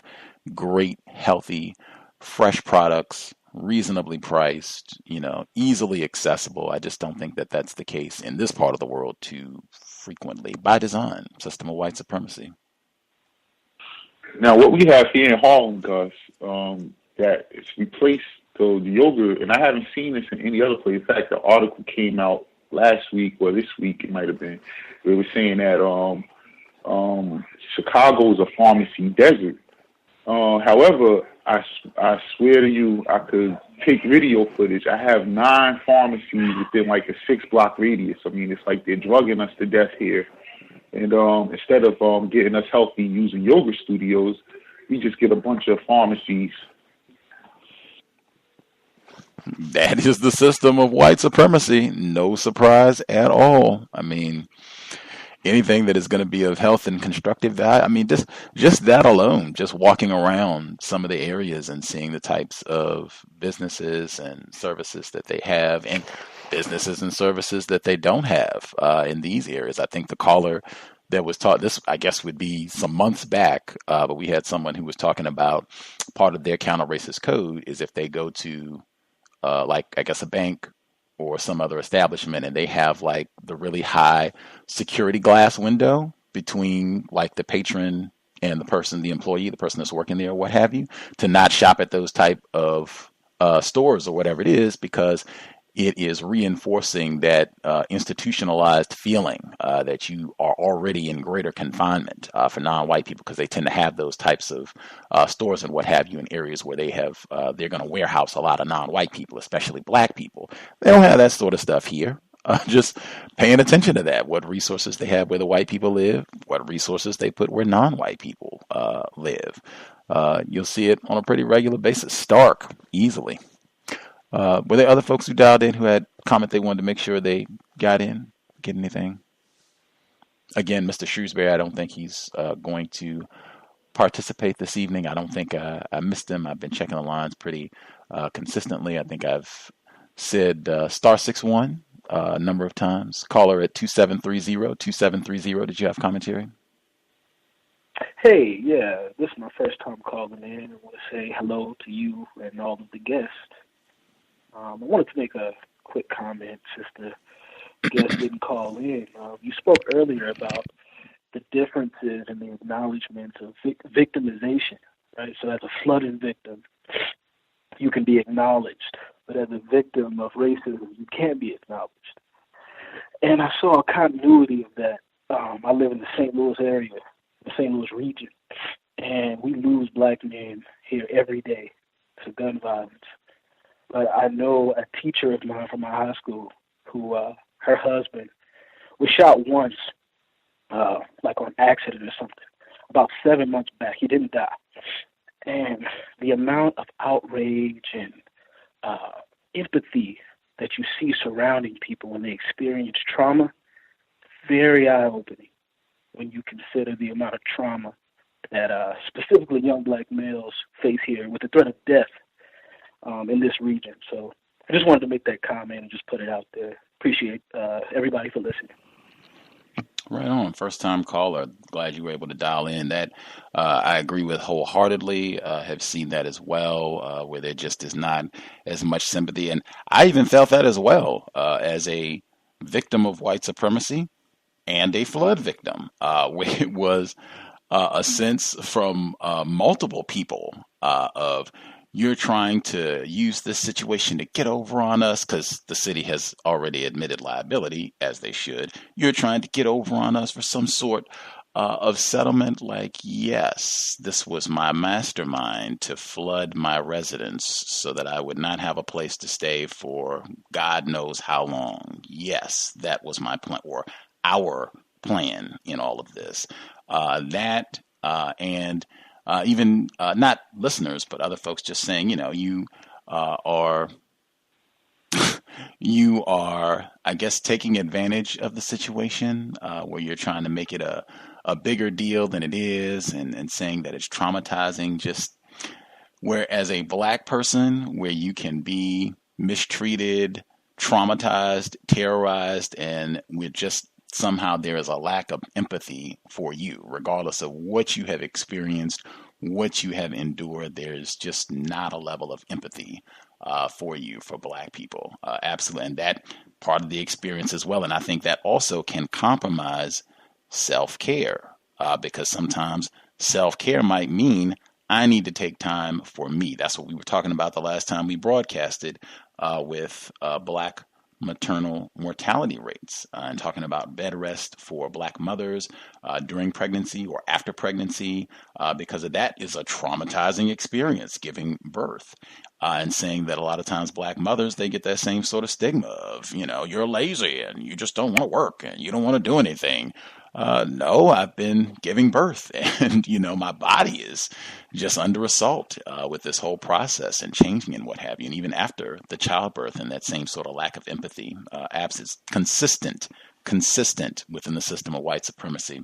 I think I did actually get Mr. Shrewsberry's number. I'm going to see if we can ring him and dial him in for the program. I had my email up and had been pressing for an update, but he sent me his contact number, so I'm going to see if we can dial him and do the broadcast. So hang on one moment. We'll ring Mr. Shrewsberry and see if we can continue with that portion of the broadcast. Give me 30 seconds to dial Mr. Shrewsberry. Context of white supremacy. We will be right back. Hello, this is Randy. Greetings, Mr. Shrewsberry. Yes. Greetings. This is Gus calling in for the radio broadcast. Hi, how are you? Greetings. I did not get your email until a few seconds ago. I had my email up. I was hitting the refresh button, but for whatever reason, your response email didn't come through until just now. But we got you. Nope. Great. We are live on the air for listeners. Again, the C.O.W.S, Gus T, Renegade. We now have our guest with us. All the newfangled technology may have failed us with a bogged down email, but I think we have our guest joining us live. I had mentioned Norm Stamper, what seems like an eternity ago, but he's been with us on the program many times before, former chief of the Seattle Police Department, carried a badge and a firearm for about 30 years here in Washington State and in California. Reminded me a lot of our guest. Our guest for today's broadcast seems he's familiar with him. Our guest, he is a former enforcement official, former certified fire and explosion investigator, and forensic investigator. He is the founder and executive director of the Institute for Criminal Justice Training Reform. Joining us live, Mr. Randy Shrewsberry. Mr. Shrewsberry, thank you so much for joining us. Hi, thank you for having me. Yes, sir. For our guests, I'm sure this is, for some of our listeners, this is their first time hearing about you. Anything that you think would be important for our listeners to know about who you are, the work that you do? Well, where I am today is a direct result of about 30 years of experience in criminal justice. I started out as a police officer and worked in 3 different states, and I had become an investigator, but took most of my training from there about 13 years after policing and went into the private sector and worked in that for about another 12 years, and then it's been a couple of, about a year and a half now. We have been working with the Institute. I had recognized that there was a training disparity and felt that this was an area of reform that wasn't being addressed. All right, and folks can look online, the Institute for Criminal Justice Training Reform. They have a website. They explain more of the details about their mission. They have who's on the board and what have you. You can see photographs of Mr. Shrewsberry as well. Institute for Criminal Justice Training Reform. I think one of our one of our listeners, supporters, investors, Mr. Fox, he's been on the program numerous times over the years now. He's in the UK. He read Mr. Shrewsberry's article in the Huffington Post. I was a racist cop. I think that got a lot of traction when he talked about some of his years on the force. Before we get into that and what's motivating your current activist work, before we get started, number one, racial classifications, always important. You, Mr. Shrewsberry, are you a white man? I am. I'm actually Native American, but my old man joke is I'm viewed as a white guy with a good tan. Certainly, I would be identified as white more than anything else. Okay. I read I think when I read the article on the Huffington Post, I'm not sure if there was a photograph there. I think I saw your photograph a little bit after I saw the article. So I was reading, I was a racist cop, and then I saw the photograph after I'd read that and maybe even a few of your other articles. And then I saw the photograph and I said, I am not sure if this is a white person. Are there times... I get that quite a bit. And living in Los Angeles, I'm confused often as being Latino. So I'll have folks just come up and begin fluently speaking Spanish, which I don't. But I've been confused for Middle Eastern or Latino or mixed black and white. But I think largely, I think most would probably say I'm a white guy. You grew up in Ohio, is that correct? I did. I grew up in a rural part of the greater Cincinnati area, so probably kind of like the last suburb before it just gets to cornfields is where I grew up. Okay. The former House Speaker, Republican John Boehner, he used to, or maybe he still does, but I know when he was in office, he used to get a lot of abuse and wisecracks about his complexion.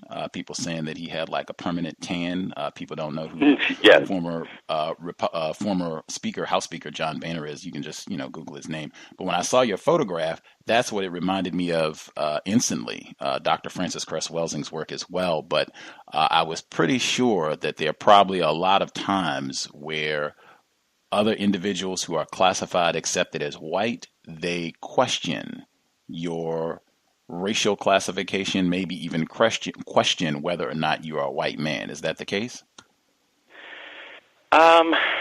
No, I wouldn't necessarily agree. I mean, I think that there are those that may confuse, like in the example I gave where someone may come up and speak to me and start speaking Spanish. But I think that, for me, my skin tone, my hair, that type of thing, I have facial hair, that really just kind of leaves people just going back to the default of white. If that makes sense. Certainly, as when I was a police officer, there was never a time that someone said, I don't think I ever remember a time that I wasn't described as a white guy.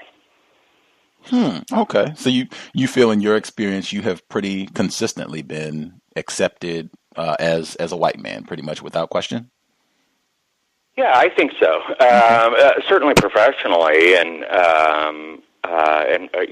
as well as personally. I think again, it's there might be some confusion, amongst a stranger or something, but that's about all. I would say largely I have been viewed and treated like a white guy all my life. Have you ever, either your time serving as an enforcement official or in any other capacity, have you ever felt compelled to authenticate or prove your whiteness, your status as a white man, to other white people? Oh, no, not at all. No, in fact, it's funny because I am mindful of the idea that I could be confused, especially as a Latino living in Los Angeles, and that makes me,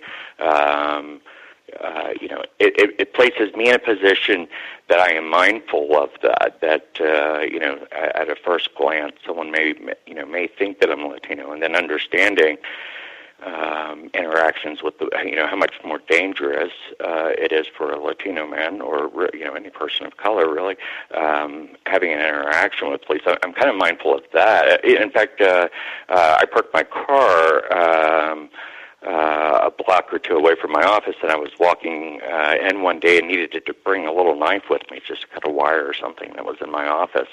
And I recall when I got out of the car thinking, it was just a little steak knife, and I was thinking, about what reaction that the police, if a police officer saw me,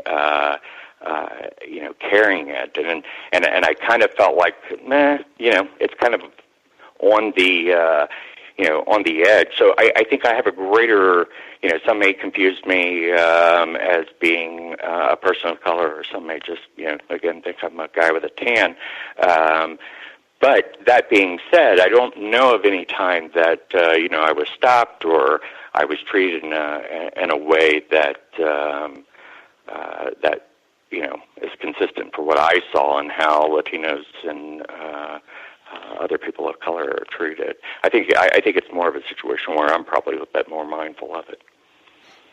This program, we ask our guests, or I make sure I share my definition of racism, white supremacy. I use those two terms as synonyms, and I use the same definition for both terms. The definition I use is as follows: a global system of people who classify themselves as white and are dedicated to abusing and or subjugating everyone in the known universe whom they classify as not white.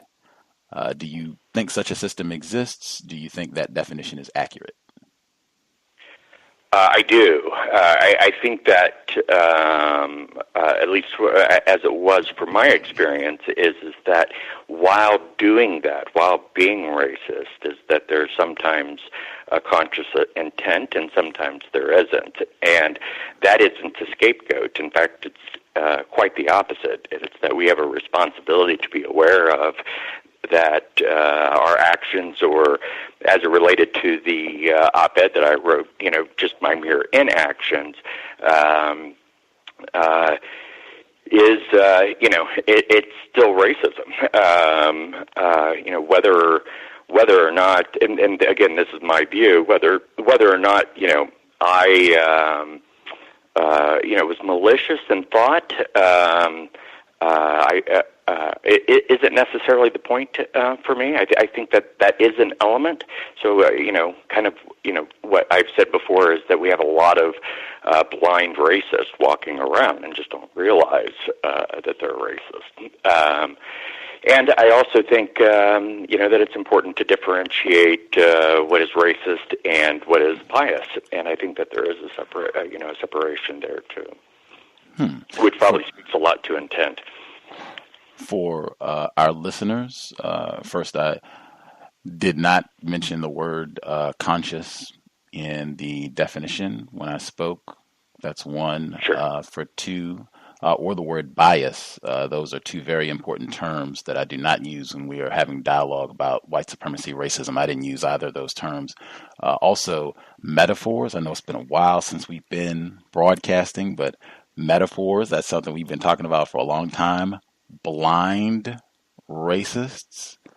Wow, that is quite a metaphor. Quite. I've never heard that one before.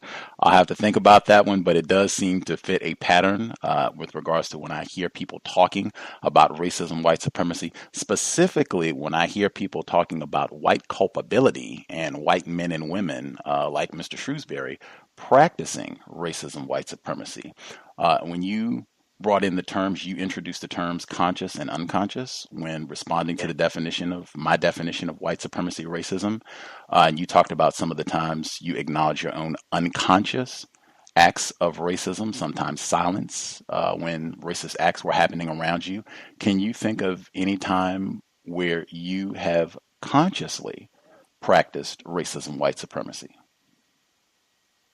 Oh, well, yes, for sure. I mean, when I was a child, old enough to know better, I would say. So, I'm not talking about when I was 3 or 4, but it began at that very young age. I grew up in a atrociously racist home, and so much of what I heard and what I was taught there. In fact, I shared that the only thing that I was taught as a child about Martin Luther King was that he was an instigator, that he would go city to city.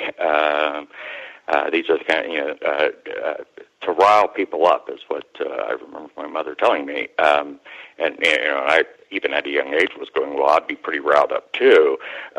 So though I differed in the extremism that my parents had in my family, or that my family as a whole had, or has some of them.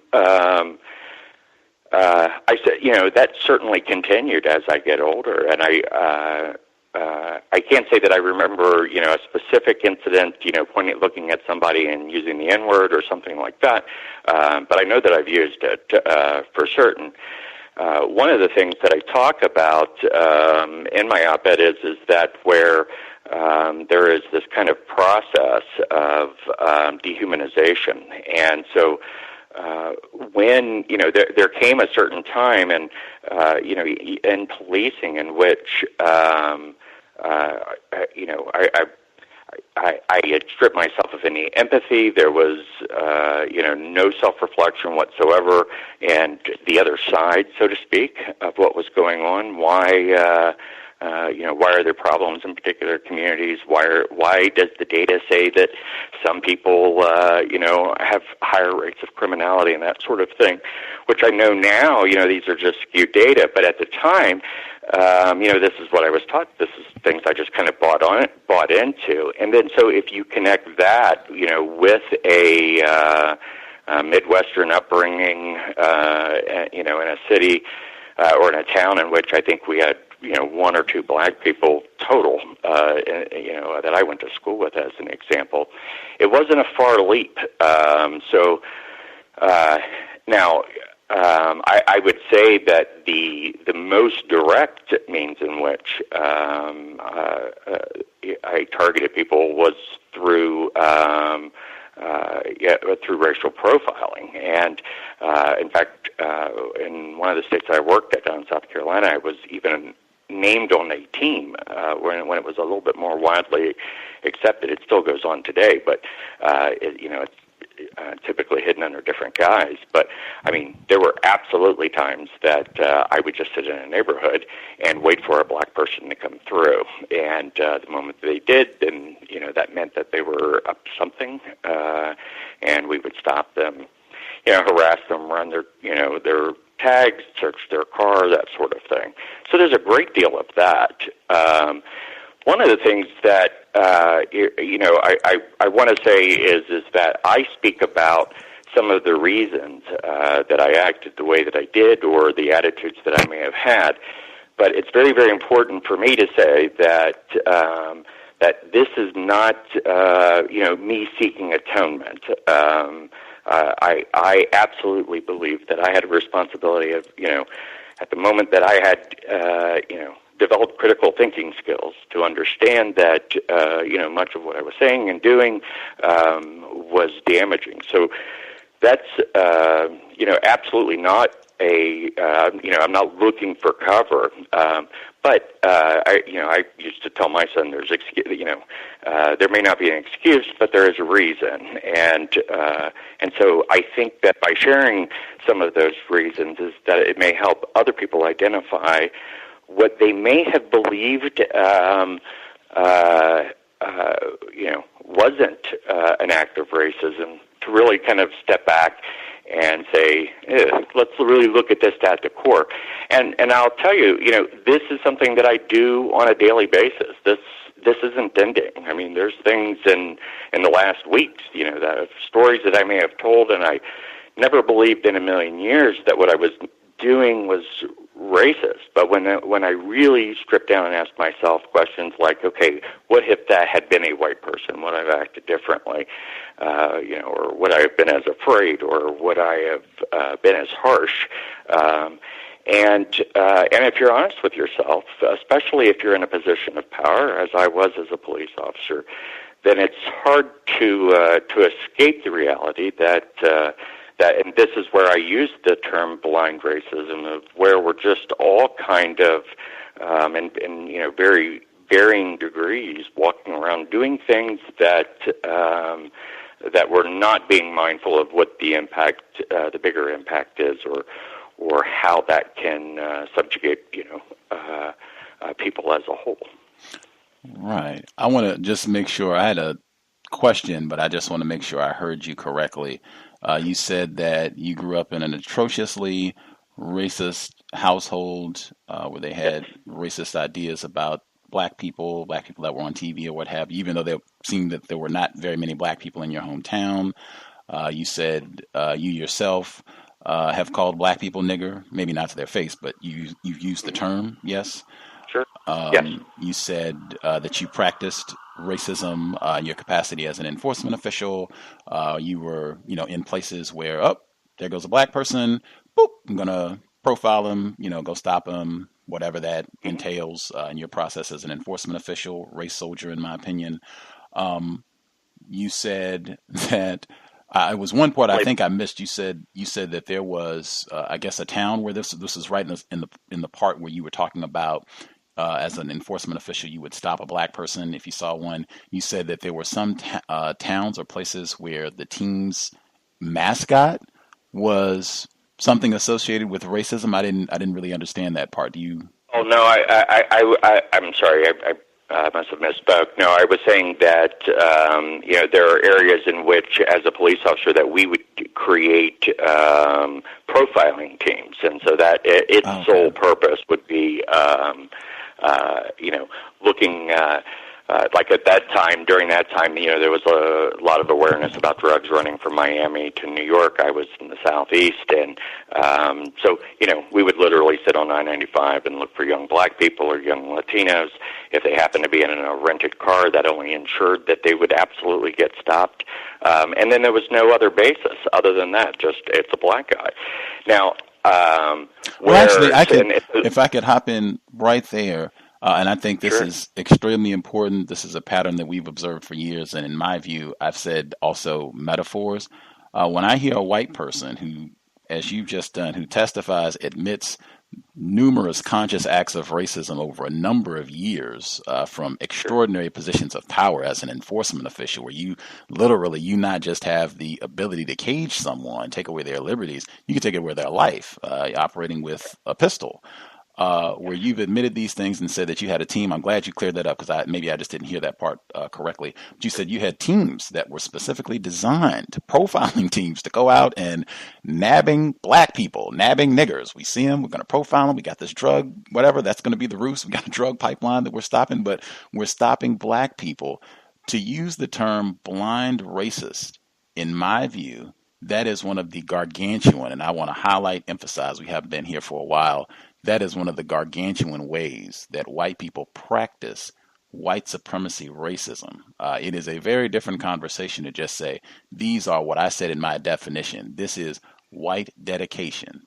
These are deliberate acts to maintain white power, deliberate acts to terrorize black people, not blind racists. This is not something new in terms of white people. You talk about this. I've heard you give interviews. White people having these sorts of profiling teams. That's not new in the annals of agency. You already know. If you're continuing to do something over a number of years, decades, centuries even, because I've heard you talk where you say this problem is directly connected with the enslavement of black people in this area of the world. If that's true, it's farcical. In my view, it's more than farcical. It is an act of white supremacy to term this blind racism as though somehow whites are naive or unaware that they keep doing these things. Your response? I think that's a really, really great point, except I disagree, is that, so if I may back up for just a little bit, and again, this is not of any defense of me as an individual, but and it certainly isn't just a blanket pardon of the behavior. But this is what I will say, is that in policing specifically, there is a great deal of attitudes and beliefs about evil and, good versus evil, that sort of thing. If you go into work every single day and your job day in and day out is typically arresting black people, that's the areas that your supervisors are sending to you, that from the training academies, that's the pictures, that's the imagery that, is just shown to you over and over and over and over. I always say that in the academy, that training became where black guy and bad guy became synonymous. But it's not a conscious transition. It's just something that you're seeing day in and day out. Because that you spend your time policing, there's a lot of misconceptions about policing, but one of them that is probably one of the biggest is that it's not an exciting job. It's an incredibly boring job. There's a lot of idle time. There's a lot of downtime. Mr. Shrewsberry, I just wanted to hop in really quick because I wanted to get a question. Sure. And this is just because it's not to interrupt you to disparage your response or what have you. It's just it's been my experience a lot of times in these exchanges with whites. A lot of times they will talk and talk and talk, but they won't really answer your question. And this is one I want to try to get to as efficiently as possible. This is one I also want our listeners to remember Norm Stamper when we're talking about whether or not this is being done with, awareness. Are whites conscious? Are they just stumbling along? Norm Stamper's anecdote where his training officer, supervising officer told him, go in there and get the black fella. Don't forget your nigger knocker. That, to me, does not sound like someone who is unaware or ignorant about racism, white supremacy, and what they are doing with their instructions for the nigger knocker. My question, Mr. Shrewsberry, is can you explain how it would be logically accurate to refer to what whites are doing, if you want to talk specifically about policing and specifically targeting to arrest, jail, all sorts of criminal acts against black citizens, how it would be logically accurate to term that blind racism. Can you explain that? I think that I don't know that I can satisfactorily. What I would say is that this is more about ingrained thinking than it is the consciousness of hey, I'm going to go find a black person to mess with. But that's what he said. That's what he said. To say, that's what he said. I'm going to go find a black person to mess with. He told him specifically, just go find a black person and get your nigger knocker. That's exactly what Norm Stamper said. And you responded as though that's not, an anomalous thing where police are specifically saying we're just looking for a black person to mess with. And in fact, I'm going to pause right here because I do have other questions. So I want to try and cover as much ground as I can. But I do want the main thing I want to emphasize is before you got into all that, you said no. You could not provide a logical explanation to say, yes, it would be accurate based on logic to describe this as blind racism. You said no.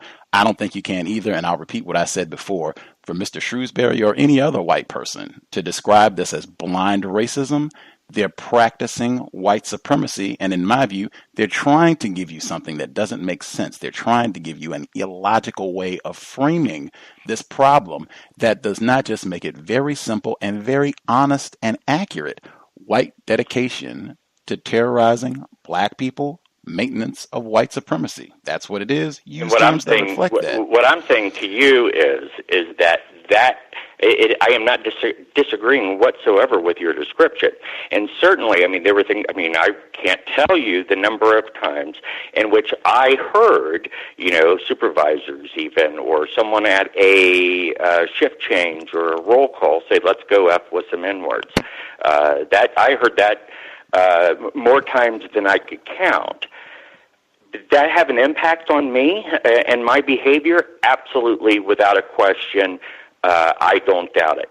Did I feel it at that moment? No, because at that moment I rejected it, and I was, you know. Hang on, I didn't even ask about you personally. That is interesting. I'll have to think about that, especially since you acknowledged that you grew up in an atrociously racist household. Yeah. I'm not and sure. Hang on 1 second. I'm just asking listeners to just think about that because I had a totally different question. But since you volunteered that, even just think about that. Mr. Shrewsberry saying that he, at that time, didn't think it impacted him, these racist jokes and what they were saying about black people, niggers. But you grew up in an atrociously racist household. It's not like this is foreign to you, these concepts. It would have to be pretty familiar if you grew up and your family is talking about niggers in this manner. But my question, you grew up, or excuse me, you didn't grow up, you grew up in Ohio. You lived and practiced policing law in South Carolina. In fact, in 1995, you were, by the South Carolina Rotary Club, you were Officer of the Year. Is that correct? Right. Yeah. And I worked as a cop in Ohio and then also in Indiana. So there's 3 states total that I worked in. Yes, sir. In South Carolina, recognition to Walter Scott and Reverend Clementa Pinckney, Charleston 9. Yeah. You were in Charleston, in fact, not just South Carolina, Charleston specifically, right? Right outside of Charleston, yeah. Right outside. Okay. What do you think you did to warrant Officer of the Year in 1995?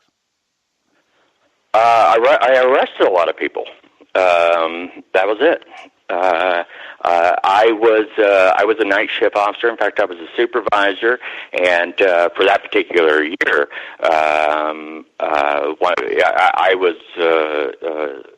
spent a great deal of time doing DUI enforcement. So I think it was like 90 or 100 arrests total. Which was either the first or the second highest in the state of all officers. So it was about this kind of productivity. And this is what I was speaking about with earlier, is where there's a pressure from the administration. They don't call them quotas, but they're quotas. They call it productivity, for which you need to have a certain number of arrests and certain number of tickets. Well, where would you go? You would go to to the poorest areas, and that's the effing with N-words. That's exactly what it was. And I want to make a point that is there's about my comment about, I'm afraid my comment about being blindly racist, for some clarification, is, number one, is that there is of no question that my behavior, me specifically, was racist. Even when I wasn't using the N-word, it was racist every time that I heard someone else using the N-word and didn't say anything, whether it was in the most casualist of forms or, in something just, really, really atrocious. So, I'm not looking to absolve myself from there. The other thing that to mention is coming from the home that I came from and rejecting largely, and this went through tears over the years. I didn't reject it as much as I should have when I was younger, and probably still continue today. Still have more reasons, more things to examine to continue. But I was a little bit to the left, so if you think about cops, most of them are pretty conservative. The Chicago Police Union, endorsed Trump, so did the, Border Patrol. These are pretty conservative people. So what I incorrectly did was measure my racism based on how much more racist somebody else was. And so that always placed me in a position where I could comfortably say, oh, I'm not being racist. What I'm saying to you, and that's the blind racism for me. That was that circumstance for me, is that I dismissed it. In fact, one of the things I would always say is that the true target was always poor people more than it was black people. Now, as I grew, as I learned more, as I studied, I realized that yes, if you're in a town where there's only white people, as I did in Ohio, not only white people, but probably maybe 0.1% of people of color, it would be the trailer parks that we were targeting. It would be the low-income neighborhoods that we were targeting. But that doesn't mean that I wasn't racist. That doesn't mean that I wasn't, if a black person drove through the town, that wouldn't improperly, trigger my interest. Not at all. What I'm saying when I say blindly is that there's two separate sets of behaviors that are not tied together, and that's for me. That's what I missed. Okay. When I've also heard you speak before about your time and talking about some of the differences in policing. You talked about some of the different regions that you've been an enforcement official. You said in the South, the racism was more open. That doesn't necessarily mean that it's better or worse than what you would experience in the North, just more open. And you talk about some of the racist jokes that you heard in your time as an enforcement official.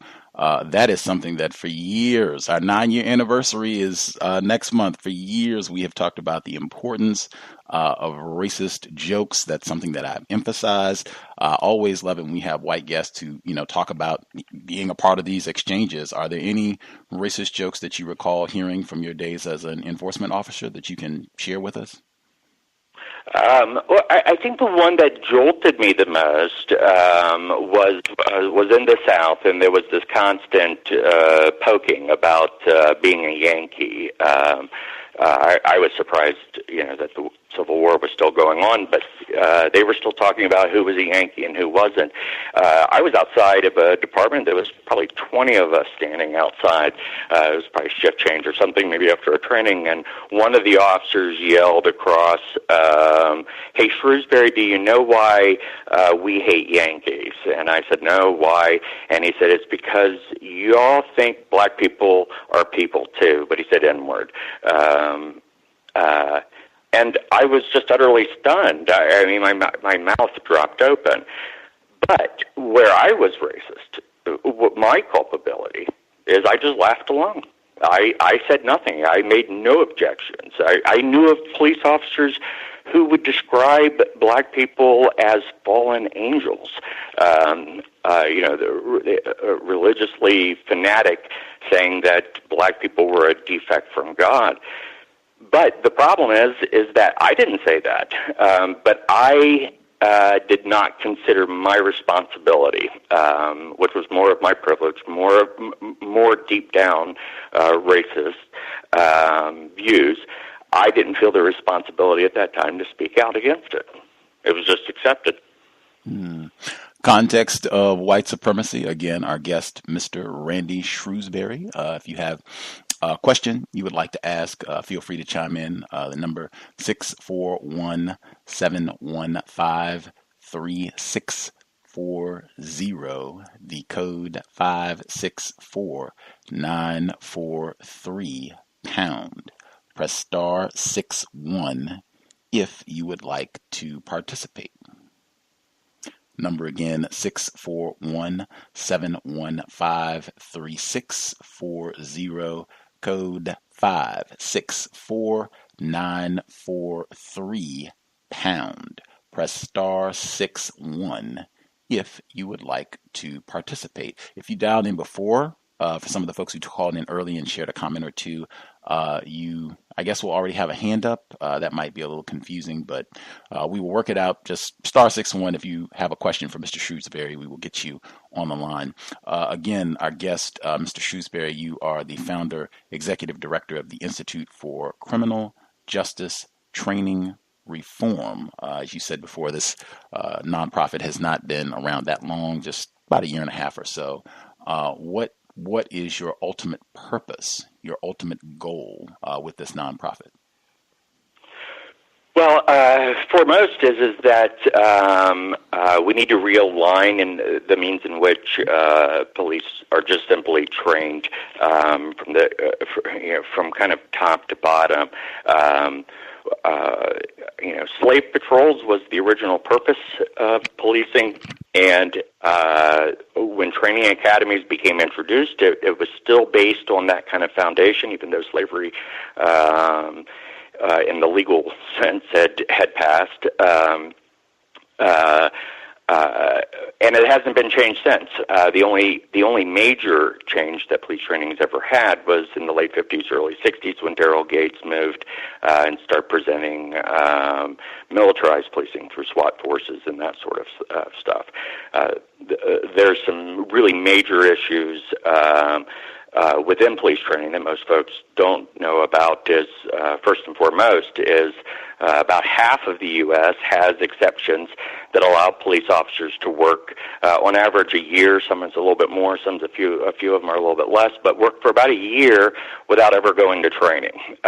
So like the first year they work as a cop, full powers, they kill you, they can arrest you, they ruin entire communities really without ever attending basic training. Hawaii doesn't have any training requirements at all. The states altogether, when we look at training as a whole, officers are only receiving, on average, about 800 hours of training. They're mandated a little bit less, but they're getting about 800 hours of training. So that turns into about a semester and a half of college, is all the training that they're having. And then there's issues like with junk science, that they rely on methods not only to arrest people. Like, so as an example, I was a fire investigator, which was a 2-week school for me to become an expert, which is ridiculous. I wasn't an expert. Engineers are experts, or PhDs are experts. But I was treated as one. I was able, to testify as one based on this very limited training, and it was also wrong training, is that we've since learned that there's a kind of a science denialism in policing and criminal justice, in which we're not listening to scientists saying that, as an example with fires, the methods in which, we would determine like if something was an arson or how a fire started was incorrect. The other big issues are, as it relates to our topic here, is that,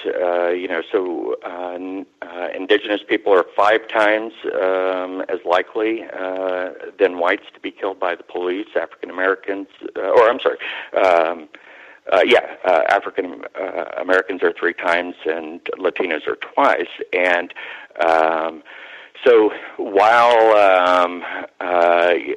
there are some mixed solutions, we really believe that everything is kind of at the basis of most of what officers do is a direct result of their training. So we want them to get more training, less militarized training, more specific training about criminality, about behavior, about bias, about self-care, mental health, those kinds of things, and a lot less focus on issues like, the terrible drug war, or, stopping people for taillights out, that sort of thing. Okay. And I know you said this is a relatively new organization, nonprofit. What's the annual operating budget that you all are currently working with? So we're under 100,000 right now. We formed, the team kind of got together in the fall of 2016. Today, actually, is our 1-year anniversary of receiving our 501c3. We've spent this past year in development mode. One of the things that we recognized is that the approach in which any kind of reform typically happens is done so very two-dimensionally. It's really kind of only coming from the law enforcement's perspective without asking the community the very simple question of how will this impact you? Because we are wanting to kind of do from a ground-up perspective, our foundation as an organization has 25 groups, community groups that are represented to make sure that not only is it the police officers that are ensuring their safety, because I think everybody wants other fellow humans to be safe regardless of their profession. However, instead of the current models in which there's forgive the term, but it's more of a token seat at the table, where there might be one person from the community that gets to be able to speak, and they're usually handpicked by very pro law enforcement organizations or the unions, those types of things. We came at this as an approach and said that the only way that we can do this is, number one, is to have a full understanding of what the problems are from the community's perspective, and then allow them to weigh in on what possible solutions that there are. So as an example, where, civilian review boards, that sort of thing that, a lot of police departments have that are typically pretty ineffective, those are usually made up with 90% police officers or pro-criminal justice, and then there's one or two from a community. We do this as one seat at the table for everyone, including law enforcement. Of course, that they should weigh in, but their life and training to protect their life is no less valuable than, or no more valuable, than protecting the lives of every citizen. So that's what we work to make sure that we ensure. Okay. Now I'm thinking about that. I'm processing that, and then I'm thinking of other incidents. Like, are you familiar with Daniel Holtzclaw? Is that name familiar to you? Yes. Mm-hmm. Yes. Can you give us some info if you know who he is? Danny Holtzclaw, he was in Arizona, I believe. Is that the case that you're talking about? He was a homeless individual? No. Daniel Holtzclaw. Okay, I'm sorry. Okay. Daniel Holtzclaw, he was an enforcement official in Oklahoma City. In 2015, he was arrested, and about a little over a year later, he was convicted right about the end. You are familiar? He was convicted of mass rapes. Assault. Yes. Rape. Okay. Which there's a huge issue in that exists in law enforcement with sex crimes, the criminality of police officers, which is another issue that a lot of folks don't talk about.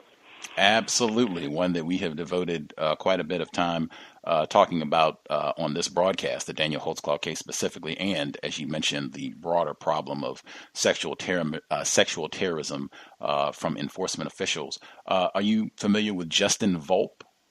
Is that name familiar? Justin Volpe? No. Okay. Justin Volpe, he was an enforcement officer in New York City.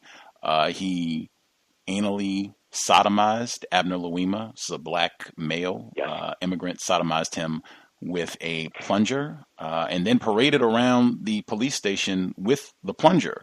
Proud of what he did. He was ultimately convicted.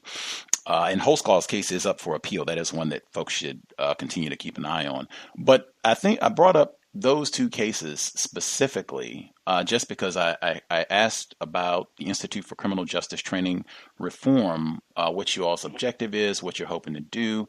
And you said kind of the core of this, and I've read some of your other interviews and what have you, where you talk about training and how people can be a cosmetologist, and you are required to do more training than an enforcement officer in many states. Not all, but in many states. It is all. Oh, there you go. All states. It is all states. Where it's just very little training, and this needs to be corrected. And I'm not disagreeing the training could be improved, but if we're talking about the problem of racism, white supremacy, if we're talking about that problem, I don't think that's an issue of training at all. I don't think the problem with Daniel Holtzclaw was that he was poorly trained. I don't think the problem with Justin Volpe was that he was poorly trained. I don't think training is something that will correct someone that, oh yes, do not insert plunger in the rectum of black male. That's not a training issue. That is dedicated to the system of white supremacy. And this sort of thing is what the entire tradition of policing in this area of the world, that is an enormous aspect of what this has been all about, not for decades, but for centuries in this part of the world. That's what this was established to do. That is a totally different conversation. And again, in my view, that is not a training issue. Your response? So I have 2 points to make. One is that if there are things that are, genuinely working, which is very little, by the way, in my view, but those things that are genuinely working, we hope to improve those. However, from our standpoint, there's just so much wrong, and the approach that we're, not only the number of hours, but the approach in which they're taught, who's teaching them, how often they need to be retrained, what steps what mechanisms are in place to weed out bad officers once they've already gone through training.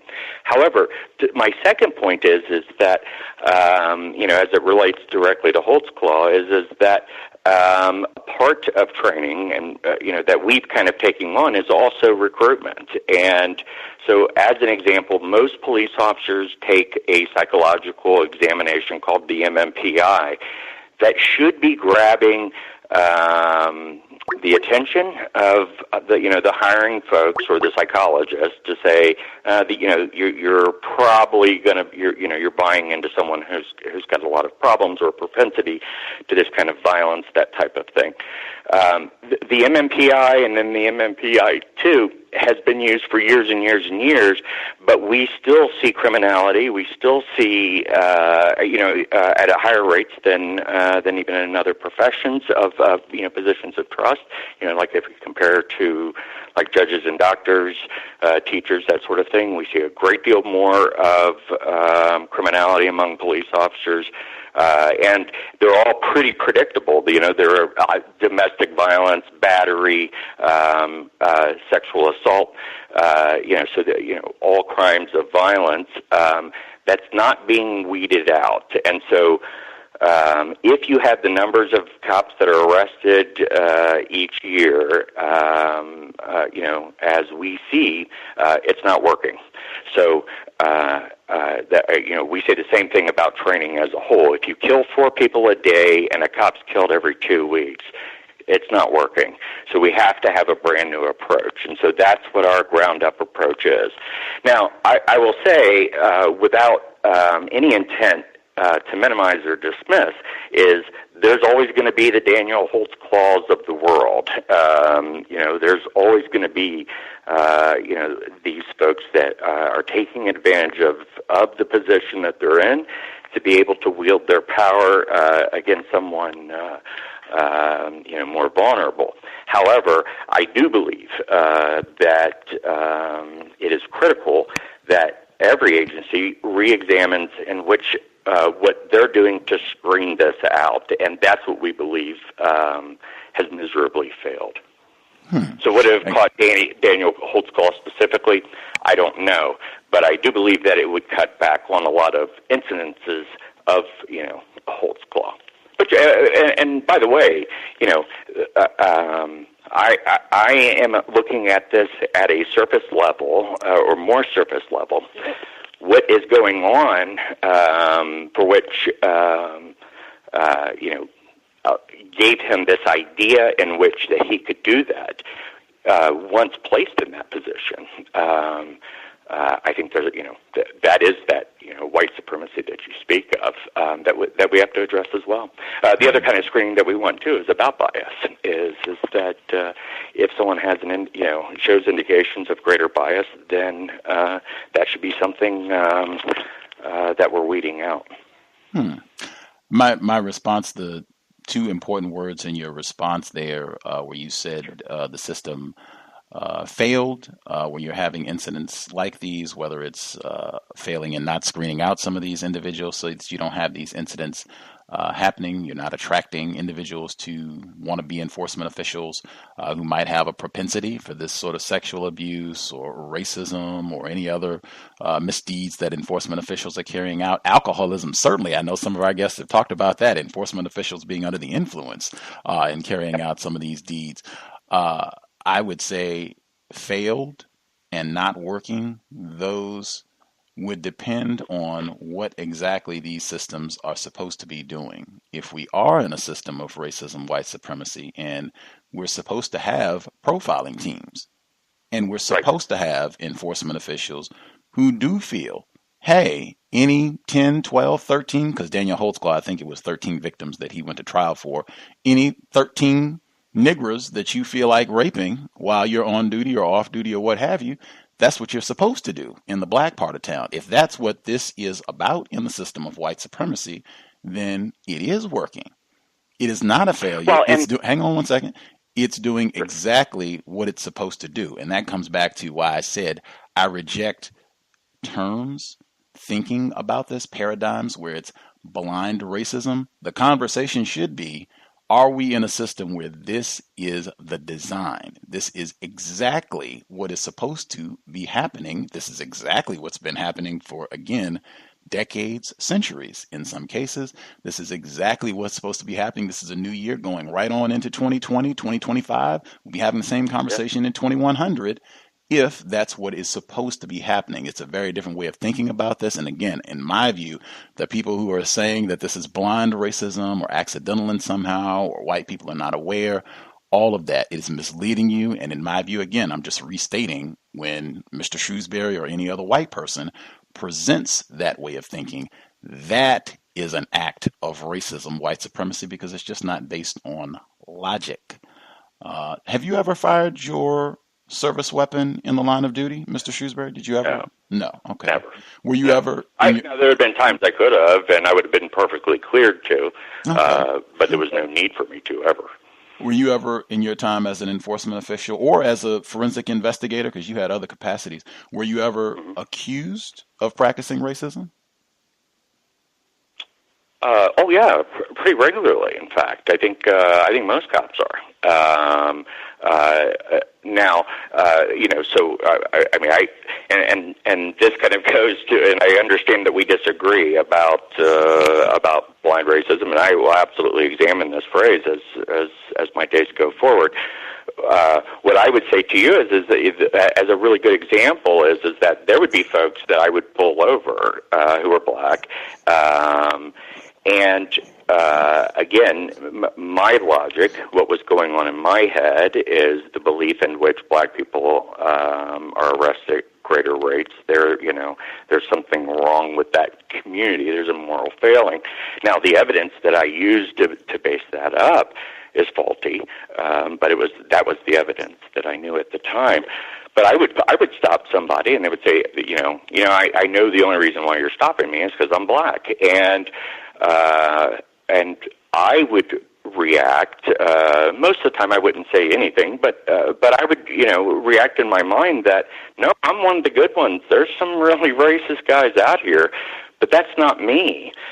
What I didn't do, what was my white privilege, is that I did not have to. I should say I did not have to. I let myself off the hook of examining what is the legitimacy in somebody saying that, if for nothing else, even if it was just the appearance of it.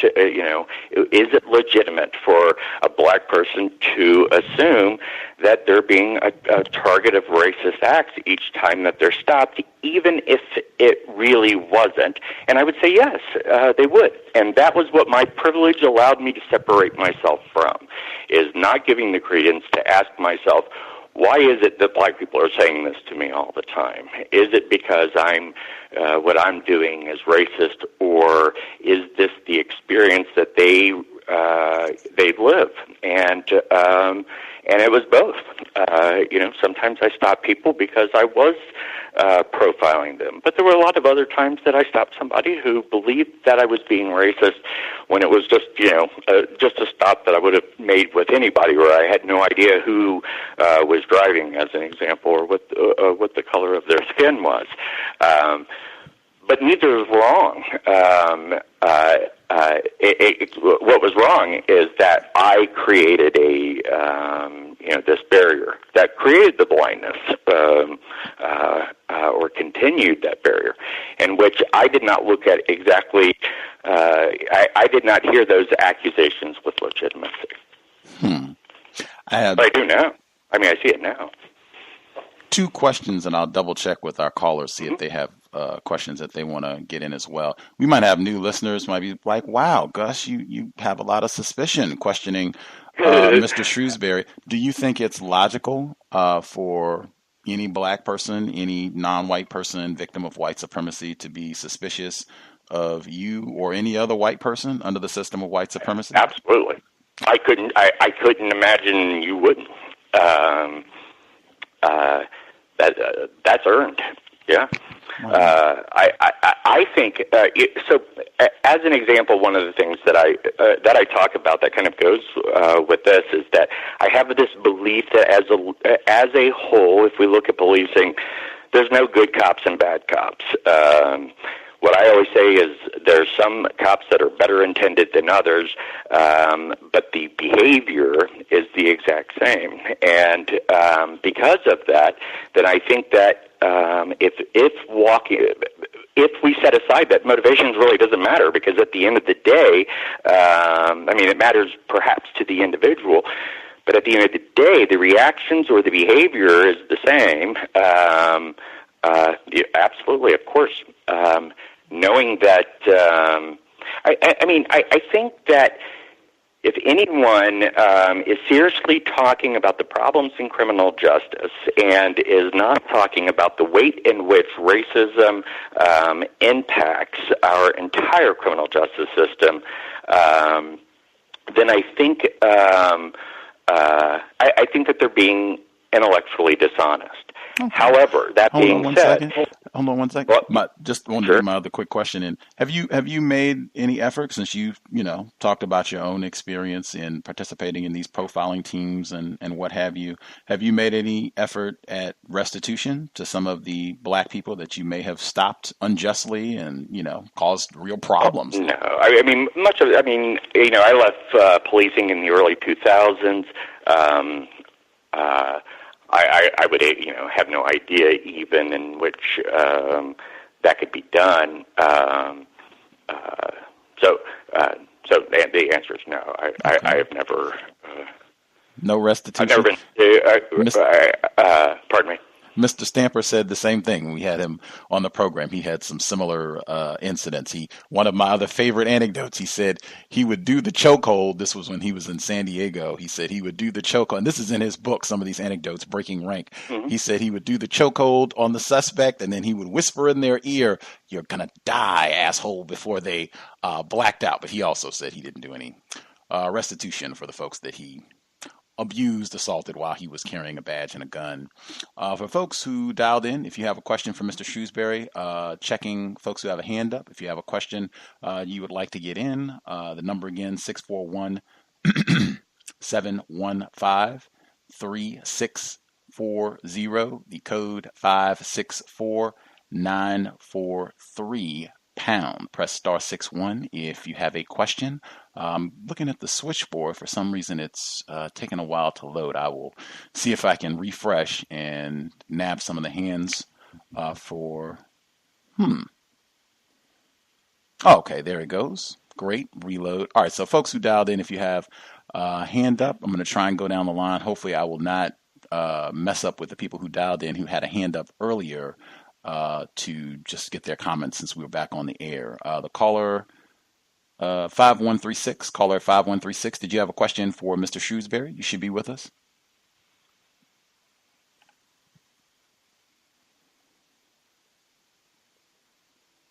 Last 4 digits, 5136. Are you just listening, or did you have a question? Yes, Gus. Welcome back, big victim. Greetings in Alabama. Yes, Mr. Shrewsberry. I'm looking at Randy. you on Facebook. Yes, Randy. I'm looking at you on Facebook, and you look like.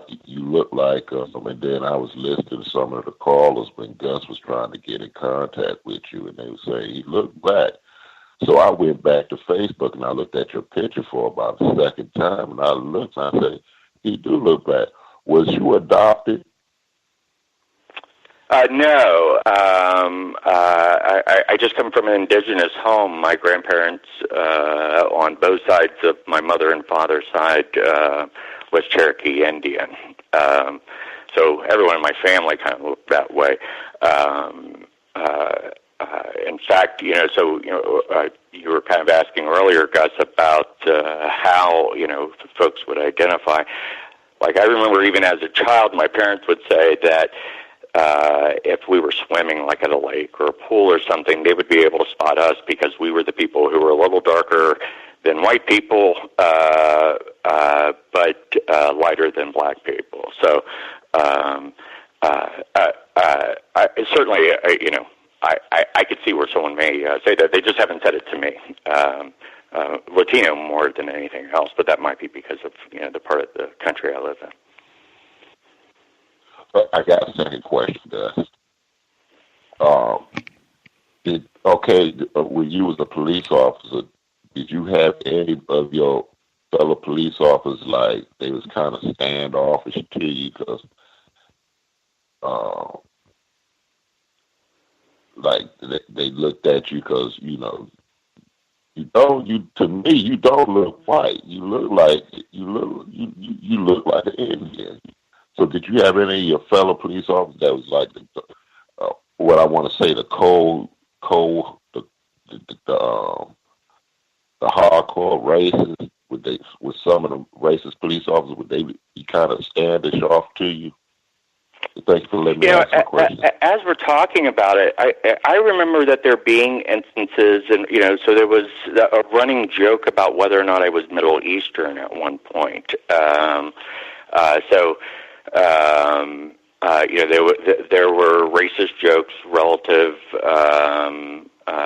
to whether or not I was Middle Eastern. I don't feel like that was ever the case. It certainly could have been. Where I saw a greater separation was because I was liberal, and so as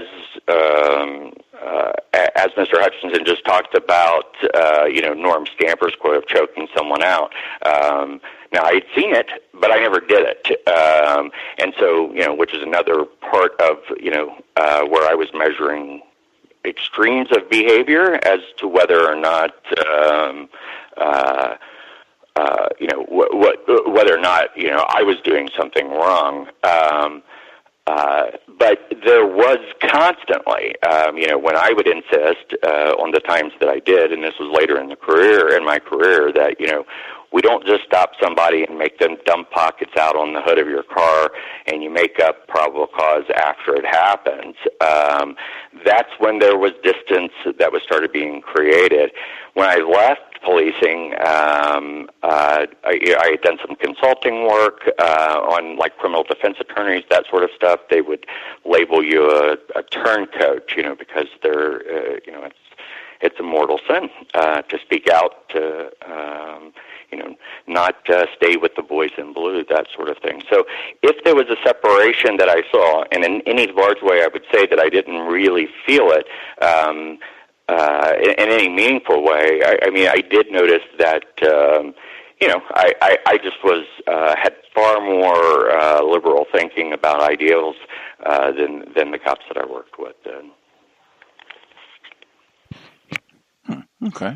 Appreciate that, Big Victim. Caller, last four digits, 8179. 8179. If you had questions for Mr. Shrewsberry, you should be with us. May I be heard? Greetings. Caller in Michigan, good to hear from you. Greetings and welcome back, Gus. Just had one question for the guest. Who do you feel is most confused or more confused about racism white supremacy in your experience? White people or non-white people, and why? Oh, well, unequivocally, white people. And, this is the very purpose. I'm going to assume that most of the folks that may be listening to this who are African American, there's not going to be a lot that I'm going to say that's going to be very shocking to anybody. I can have this exact same conversation, or for those Caucasians that may be listening, a lot of this may be new. This is new information. I think, and I appreciate, Mr. Hutcherson, your challenge to what I'm saying is, in making sure that I'm not being a part of that, is that there is a fundamental denialism, number one, about racism, especially in the criminal justice system and how it impacts communities of color. But at the same time, there is also a level of racism in which liberal white folks will believe that they are woke, so to speak, but at the same time they're cheering on policies that extend the drug war, or mass incarceration, or the continuance of targeting of police, or the squashing of criticism of the police, because that's an issue as well, is that we have this kind of romanticized view of the police, and they have used that as a weapon in which they push back. I say that, like for us as an organization, when we talk about those that we want to inform the most, tends to be folks who showed up at the Women's March, the white middle-aged women that that voted for Trump. It was white women that pushed him over that edge. Who has an awareness of that about the racism, however, are passively just accepting it, and those are the folks that we're most trying to reach. And at least on a smaller scale, we're one by one, voice to voice. That's what we're hoping to achieve. Sir, Gus, can I ask one more question just based off of his response? Proceed. You said that you were raised in a racist, a very racist household. Is that correct? Yes, it was. Yes. Would you say you were confused growing up about racism, white supremacy, how it worked, and just what it is? Oh, sure, absolutely. Because a couple of things. One is to understand my public education. There was nothing about the civil rights movement. We didn't learn anything about it. And if it was brought up, it wasn't in any meaningful way. We were only taught, Malcolm X was a terrorist, the Black Panthers was a terrorist organization, much of the same language that we're seeing again now with Black Lives Matter. So as a young child, I didn't have a lot of reason to reject what my teachers were telling me. However, I was at a pretty young age when I started rejecting in degrees of what my parents were telling me. So as an example, my father once said, black people are okay, just don't eat with them and don't sleep with them. The moment that he said that, and I was probably 11 or 12 years old, I rejected that. I thought that was ridiculous. When I was told that Martin Luther King was just an instigator, I thought, even as a child, I thought to myself, there's a reason to be instigating. I'd be riled up too if I was being treated this way. What I didn't understand is the tentacles of racism. I didn't understand how far-reaching it is. I didn't understand the historical context, still much of which I'm learning today. Embarrassingly, it was just a few months back that I learned about sharecropping. I didn't know about it. It just had never been taught, and I had not dedicated myself to learn at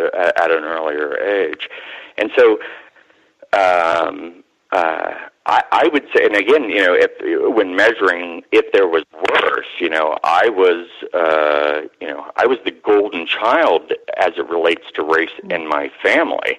But that certainly isn't the measurement. That's not the success measurement. That just means I was less crappy than somebody else's views.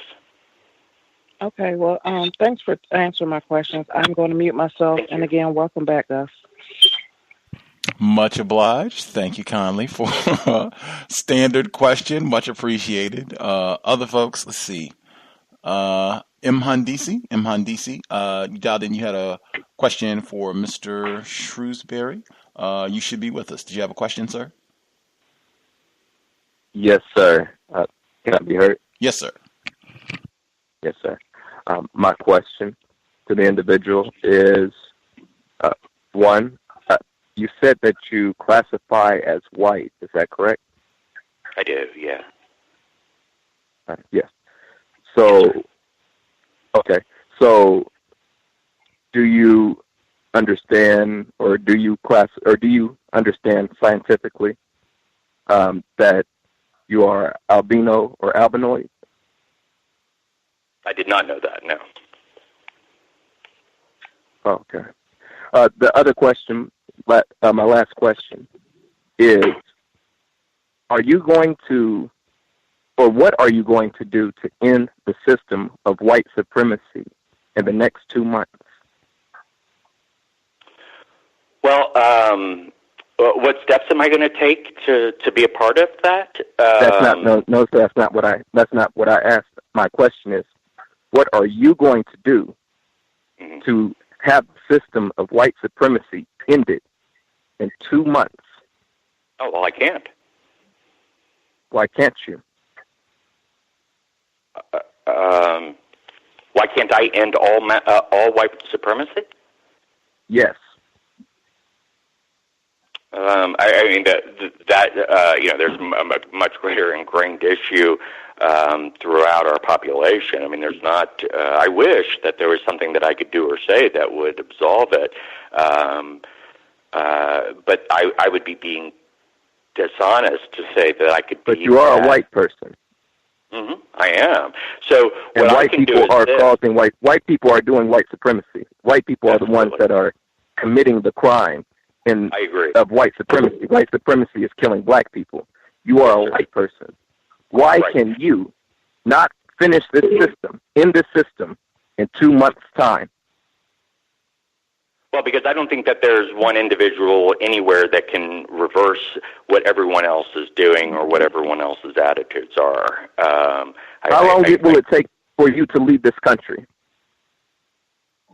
Well, I'm trying today. This is how I am working to do it. I just have no illusions that it's going to happen fast, and I don't know that it's going to ever happen. I'm going on 50 years old. I don't know that it's ever going to happen in my lifetime.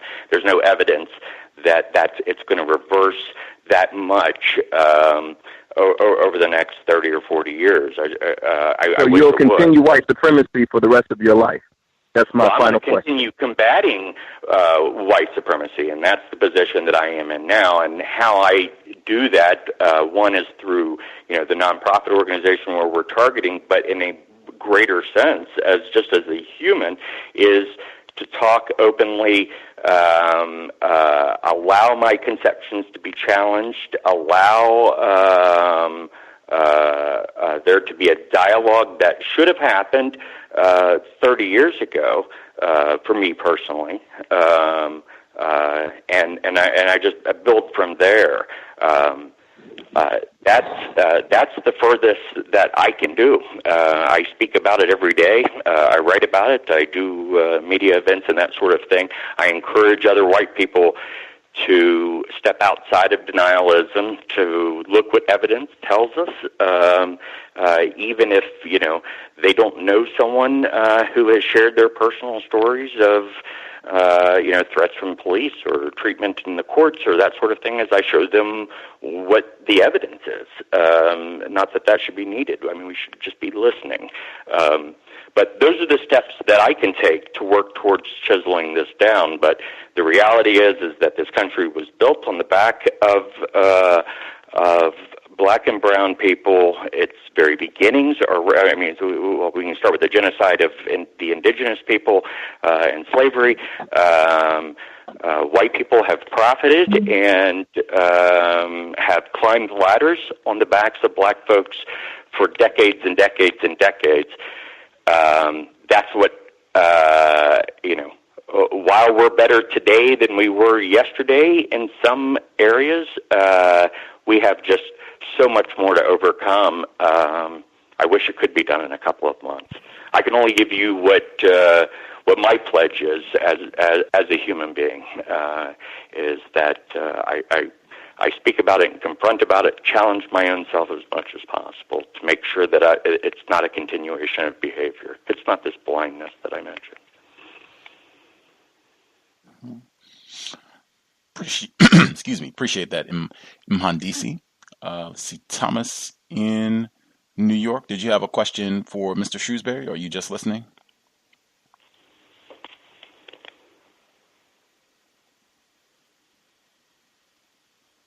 You just listening, or did you have a question, Thomas in New York? I assume he's just listening. Just checking in to make sure I'm not missing any hands. Black female caller in New York. Did you have a question for Mr. Shrewsberry, or are you just listening?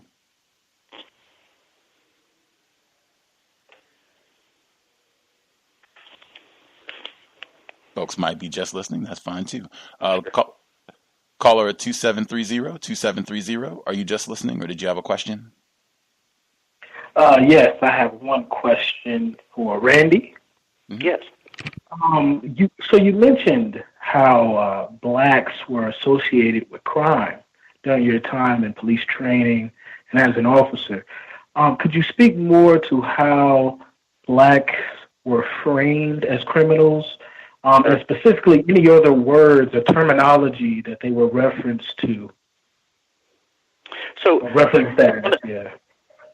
Absolutely, sir. So one of the easiest ways to point to, the faulty data in this is that when we look at what are called UCR reports that the FBI does every year, so police departments are supposed to report particular statistics about arrests, violent crimes, that sort of stuff, including the demographics of those that are arrested. So if you look at a spreadsheet, it's going to say that proportionally black people are arrested at greater rates than white people. What is left out, the context that is left out in this, in training, in the day-to-day work, is what percentage of those folks are arrested as a result of targeting African Americans or other people of color or other vulnerable groups. So black people and white people use drugs at the exact same rate. Data, we know this. So if two people are smoking a joint, it's just 50-50 if it's going to be a white person or a black person. But a black person is 3 times more likely to be arrested. And the reason why is crime is where you look for it. If the police spent an equal amount of time in the suburbs or predominantly white areas and stopping every 17-year-old white kid that is walking down the street or driving down the road and shakes him down to see if he has weed, then the arrests are going to be equal. So the problem that we have is that we really just don't know. We know where the police's productivity is spent, quote-unquote productivity, and that is typically in minority communities. So if I spent all of my time stopping, as an example, only Asian women when they're driving,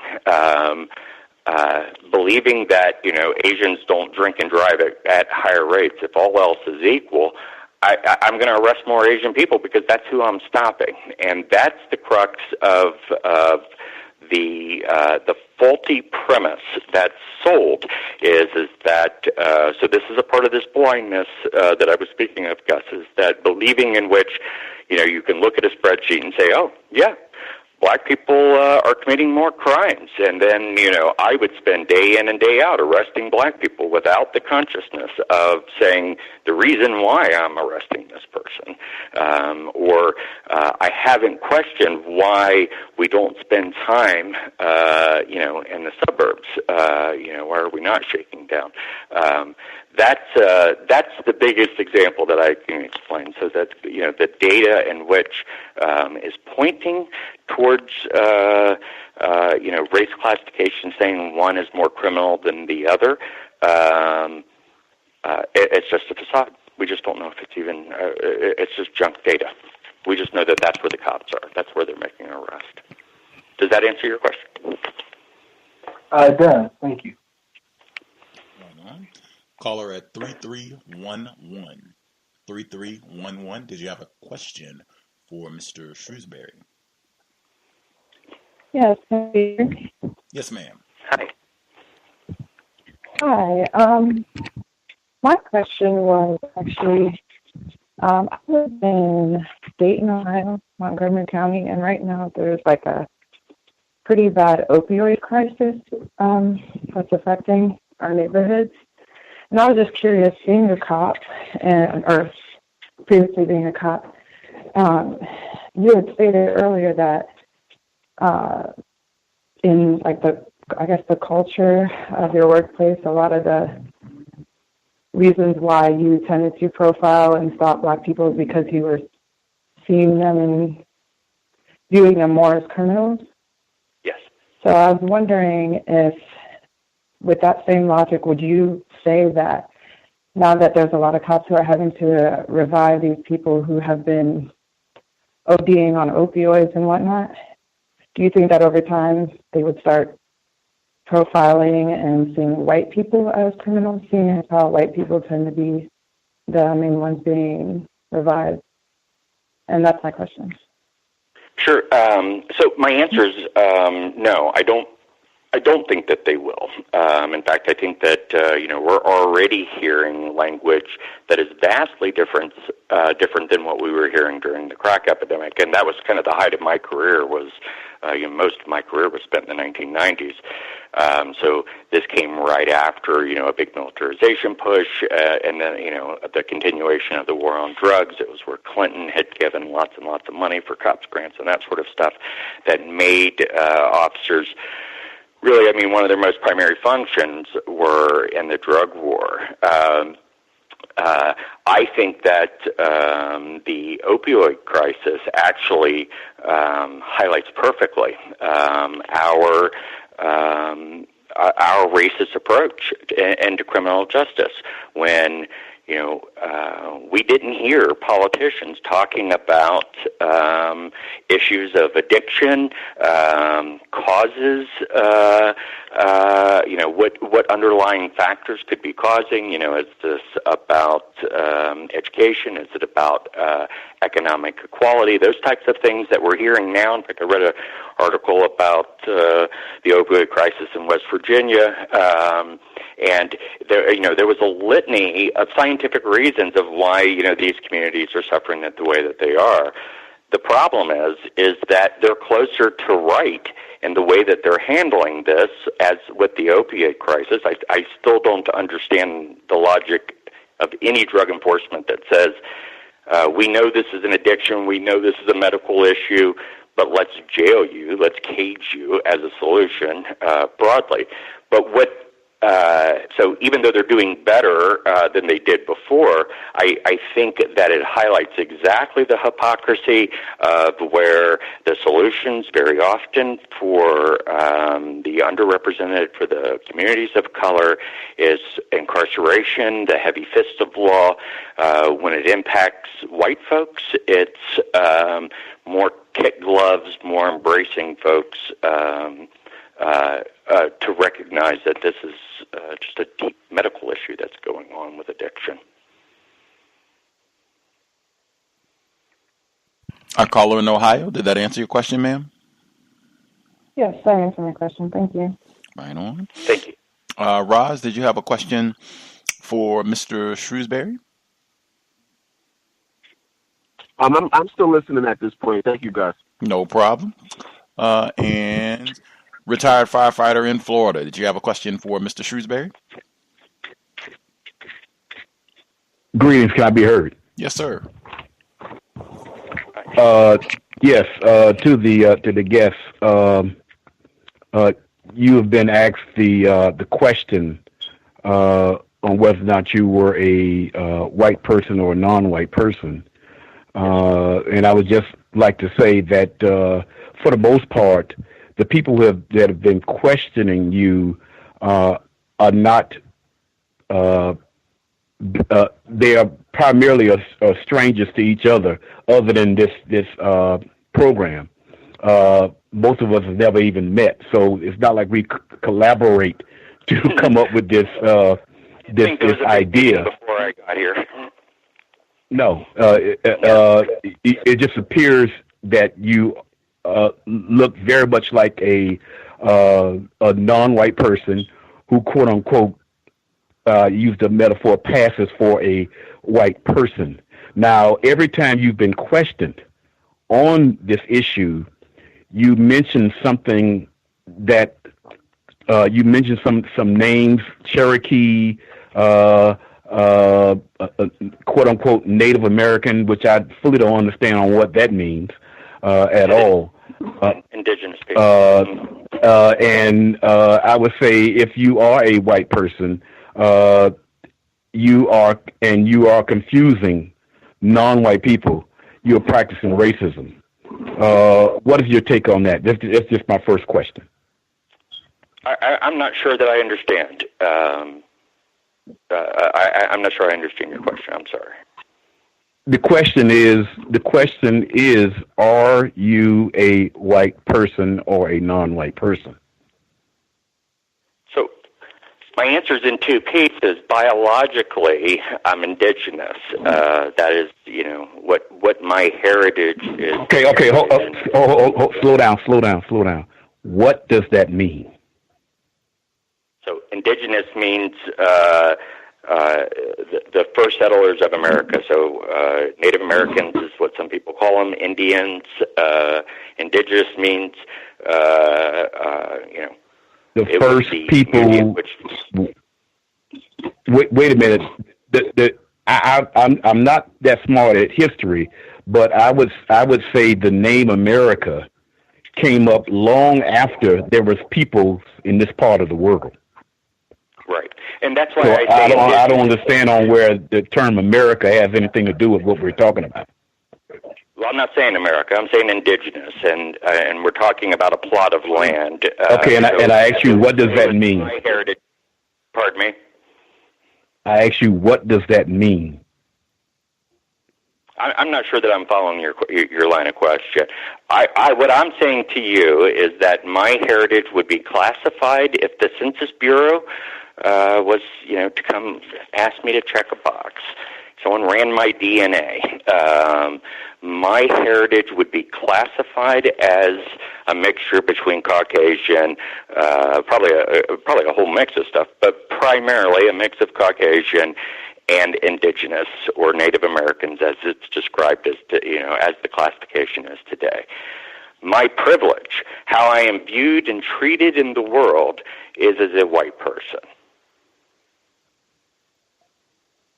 If someone just said, "Are you a white guy?" I'd say, "Yeah, I'm a white guy." That's how I would always identify. But there's no reason behind it other than that's my prominent features. There's more white of me than there is indigenous, but there's enough indigenous that's where I'm classified biologically. Okay. My next question is in reference to Daniel Holdsclaw. Have you or are you ever had a sexual relationship with a non-white person? Yes, absolutely. Past, present, past or present? Past. It's me and my dog these days. And your what? I said it's me and my dog these days. I don't understand that statement. I don't have I'm not married. I don't have a... Oh, are you indicating that you have sex with your dog? No. I'm saying that's who my company is. That's who I live with. No, I'm not at all implying that. Okay, my last question is with your program, what do you expect the constructive outcome to be with your program? Well, I think that first and foremost, the end result is to eradicate these injustices totally. Now, is that a reasonable, achievable goal? Probably not. I mean, there's probably going to be this level of inequality in different ways in different areas, just as a part of our society. I have a limited amount of time. What is the extent of what you say the injustices are? Are you talking about ending the system of racism, white supremacy, as you were previously asked? I have no illusions that we're going to be able to change. We're going to be able to end that. But where we believe that we can make an impact is at the point in which they're bringing police in the door, and that's at recruiting and training. So those are the two areas that we focus on. Some people focus on like mass incarceration. Some people, focus solely on the drug war. We look at it to ask, who are you hiring? And what are you teaching them when you are hiring or when they're going through their training? Those are the two focuses that we're on, in which we believe that we can have some measurable impact in reducing the injustice in the criminal justice system. But that being said, is that we have no illusions that even by correcting. Successfully correcting, in any measurable way, that is going to be the total solution to all of the problems. It's not. There's just such a wide range of problems, especially in the criminal justice system. But it won't end the system of racism, white supremacy, correct? No. Okay. Well, I wish it would. But Thank you. Yes, sir. Thank you, Gus. Indeed. I think we nabbed all of our callers, unless I missed someone. I'll give out the number again. If you have a question, you should get your hand up like right now, 641-715-3640, the code 564-943#. Press star 61 if you have a question before we let Mr. Shrewsberry go. Again, the Institute for Criminal Justice Training Reform. You can go online, you can see their mission statement, who their directors are. When I looked at the images for the board of directors, it did seem like there were a lot of white people that were members of the board. Are there more white people on the board at the Institute for Criminal Justice Training Reform than non-white people? There are. I think so, yeah. We're primarily female. There's more women on our board than I think than any other classification. But this is a very young board. We don't normally ask folks what their race is, but this is a small steering board that is really about the that's been in place for the operations and setup and that sort of thing. We today have over 60 volunteers all across the United States, in Australia, Canada, Germany, again representing about 40 total different areas, different functions inside the organization, but the bulk of which is in the what we call community impact teams. Wow. Well, I do not see any extra hands. I'll assume folks are satisfied. It has been a hoot, the exchange this evening. I will stick by what I said, Ian. We've had a number of whites, males, females, younger ones, older ones in the States and beyond who have come through over the years and presented a number of different frameworks where it's consistently, I would say, predictably, somehow white people, they are naive, they're unaware, they're unconscious, they're blind, anything, everything but willing, dedicated racists. Yeah, I feel it's unfortunate that this is the part that we've kind of gotten hung on, because it wasn't an me absolving the white community to say, hey, don't feel bad for them. I'm saying it is what they are doing. It isn't a get out of jail for free card. It isn't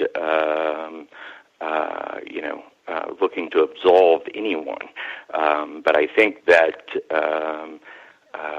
I think that this is sharing experiences in which evaluating not just whether or not white people can be racist, but what it means to be racist is a continuing, ongoing process in our in our society, and a responsibility for white folks. Something we take very seriously here as well. And just to remind folks, when asked earlier about following the logic, there wasn't any logic supporting. No, there's no logic to it. Blind racist to totally describe agree. white people. But there's Hang on. hang on. We've been around this. I just wanted to end there just to remind folks that was stated earlier in the program, and I think that is hugely important. That is something that we have emphasized here for almost a decade. Follow the logic. That is hugely important in untangling the problem of white supremacy racism. Appreciate your time this evening, Mr. Shrewsberry. Glad we were able to get over the technical hiccup that got us started late, but we were still able to make it happen. We will keep an eye out on your work and hope we'll see who has a more accurate way, I guess, of understanding and putting a paradigm together to try to solve this problem. We appreciate your time and energy, Mr. Shrewsberry. Thank you so much, and we will speak with you down the road. Thank you. And any folks who want to get involved and be a part of that conversation, go into our website, which is trainingreform.org.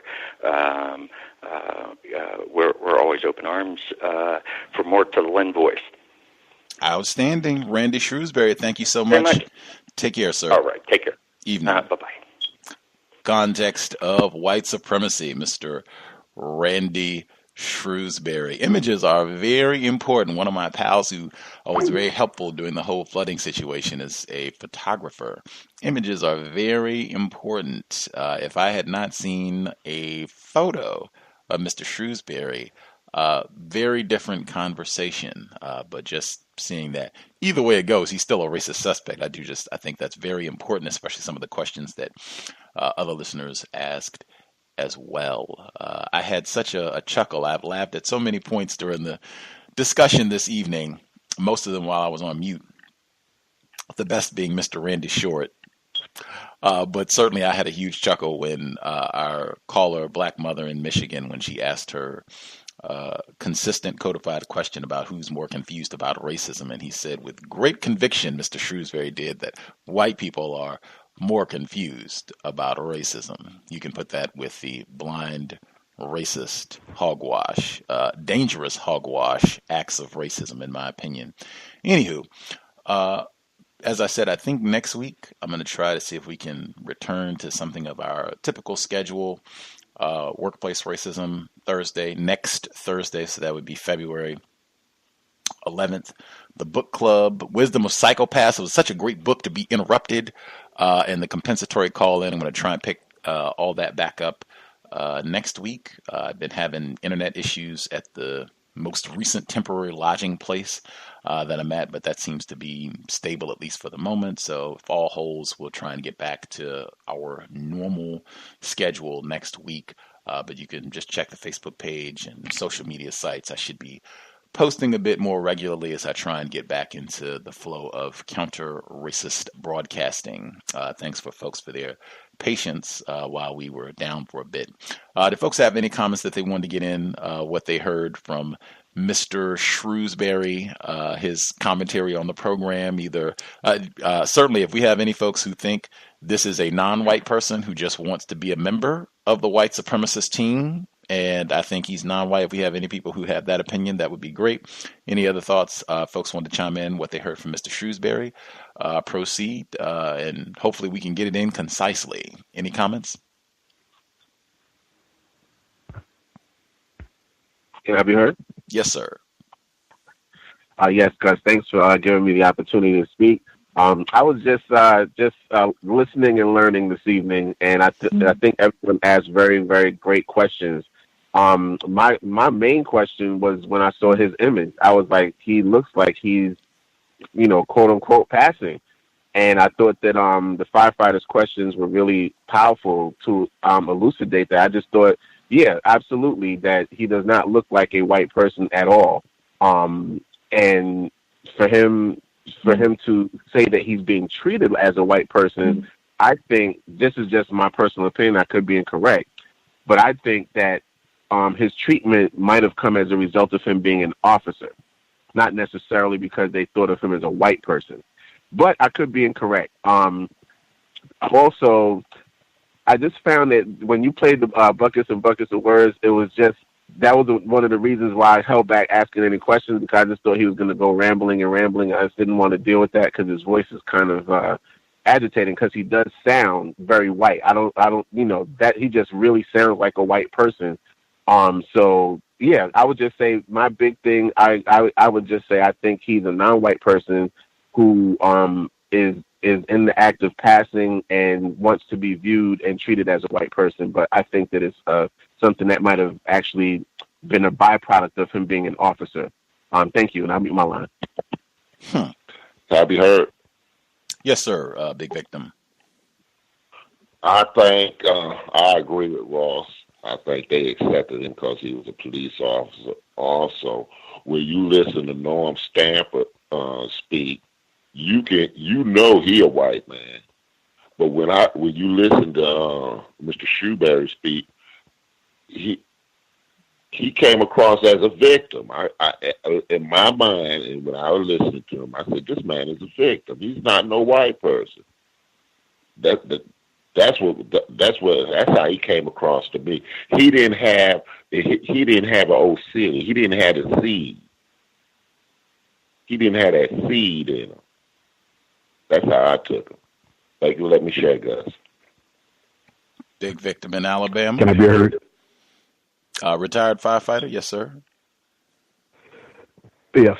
First of all, just like to state, logically speaking, as a non-white person who is a victim of racist white supremacy, I'm certainly not an expert on who is a white person, who's not, for logical reasons. But nevertheless, from my life experiences on the subject of racism, every action that he took on this program and answer to questions, it just still doesn't give me clarity on him being a white person. Even when I asked him, and he mentioned something about biologically speaking, quote unquote, and there's nothing biological about racism, white supremacy at all. It's a political construct as far as that's concerned. So every answer he was giving was quite confusing on it, but nevertheless, and as I mentioned before, there's no collaboration on none of our part, and I haven't heard a person yet to state that he doesn't look like I put it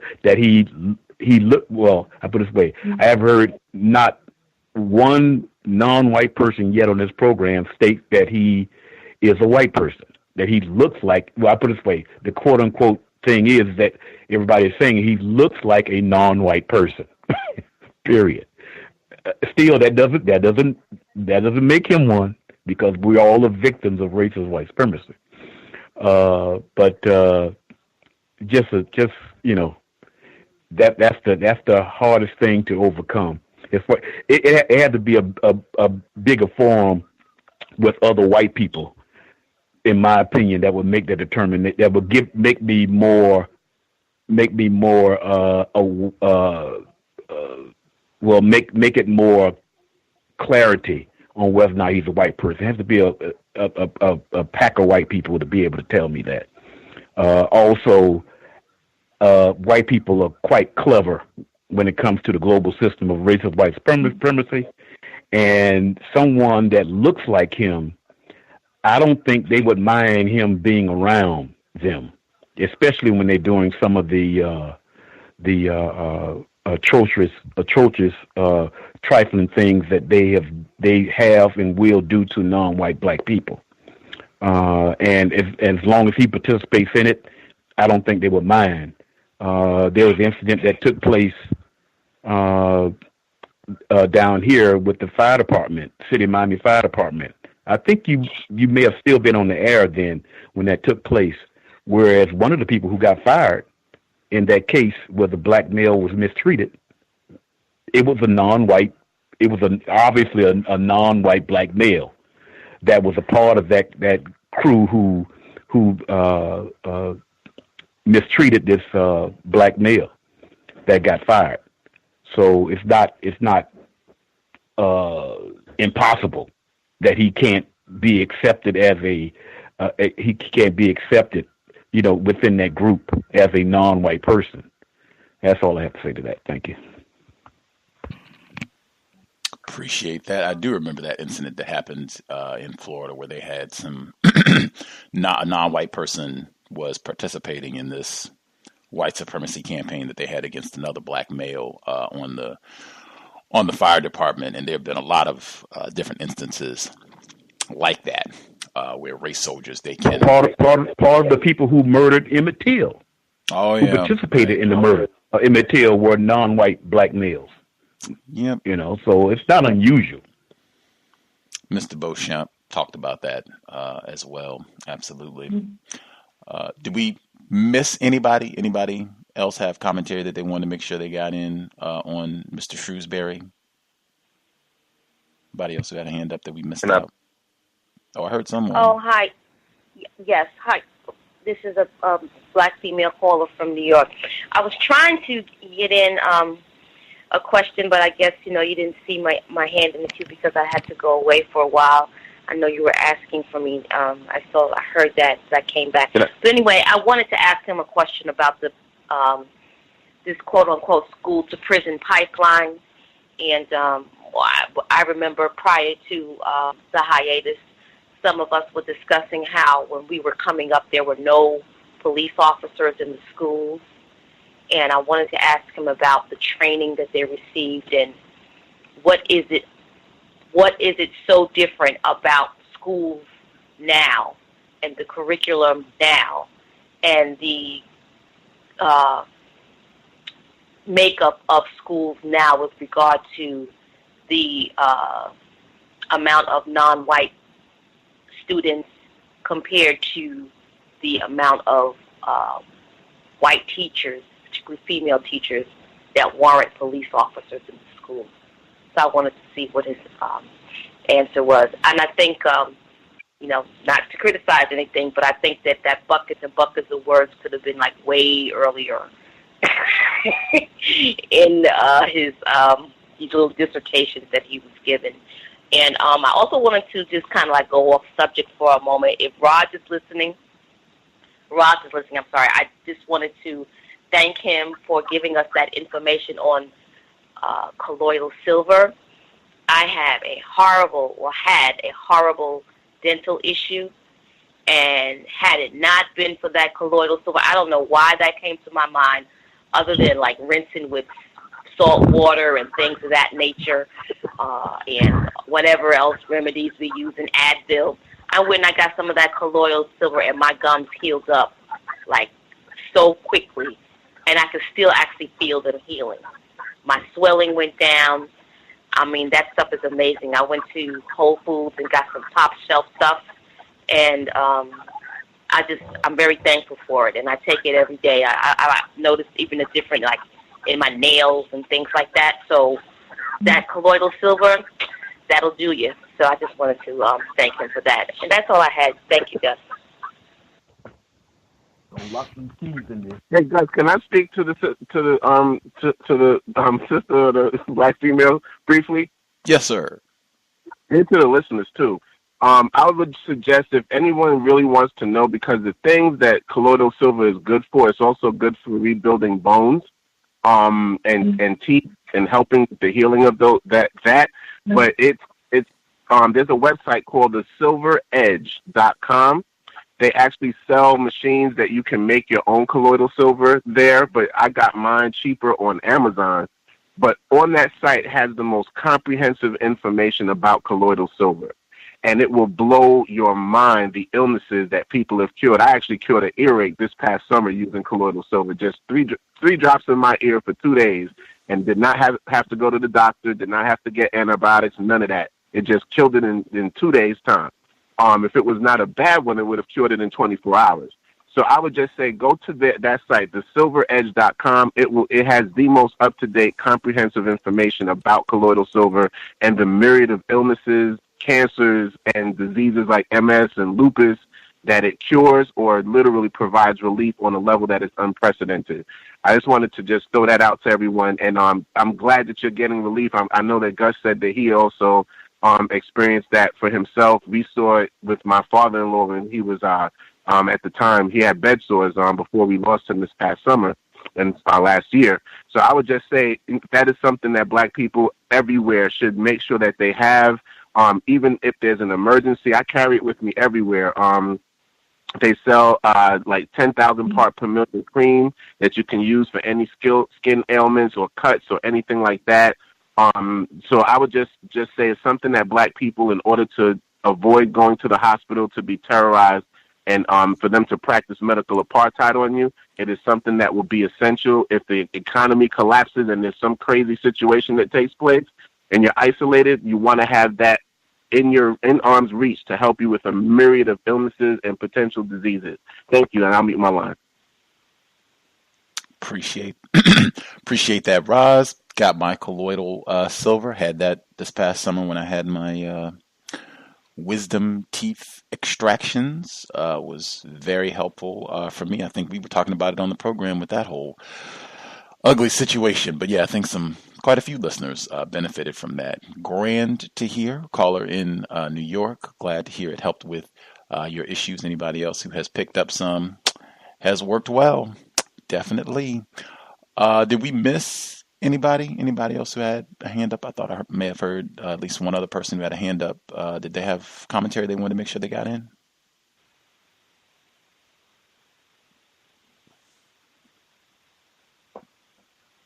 We didn't miss anybody. Everybody who had commentary they wanted to get in, anything they wanted to share about Mr. Shrewsberry, we got him.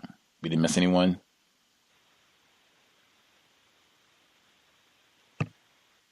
Grand. I will assume we did not miss anyone. I thought I might have heard someone before, but I don't know if they got disconnected or if they hung up. All are satisfied, we will presume. Again, if you have sent emails, reached out in any way to Gus directly over the last 5 weeks, basically everything has been shut down pretty much since the flood. I am slowly working my way back into things, so I will be going through and responding to emails and Facebook messages piled up, everything piled up. I'll be going through and responding. If folks wrote in, just give us a little time to kind of get back into the flow of things. Hopefully there will not be any disruptions, at least in the immediate future with the housing situation, but we'll see how all of that goes. Thank you kindly to all the folks who tuned in today. Hope the context of white supremacy continues to be worthy of your time and energy. Folks certainly could have moved on and found other things to do, occupy their time while we were out and trying to deal with things here in Seattle. But good to hear everyone. Hope everyone is doing as best they can, remaining codified, trying to take care of themselves and working towards solving this problem as soon as possible. Anything else folks need to get in before we wrap things up? Final comment? Guess you got the Cows anniversary coming up next month, right? Yes, we do. February 21, 9 years to the day, February 21. I just want to say, just continue to take excellent care of yourself. Continue to heal. I have kept you and will keep you in prayer that your situation is resolved as quickly and thoroughly as possible. Just take good care of yourself. I'm looking forward to this year and however many years we have. Hopefully we can solve this problem in short order. But if that's the case, I'd rather share those years with you and these listeners. This is one of the most, if not the most important program that I participate in. And I just thank you for being you, and thank you for all that you do for us. I appreciate you. Peace and love. Much obliged, Roz. Much obliged. Thanks for the concern, well wishes, other folks as well. Good to hear you all again. And yes, hopefully this will be resolved as painlessly as possible and can move on, get back on the grind, and continue with the broadcasting. Anything else folks want to make sure they get in before we wrap things up?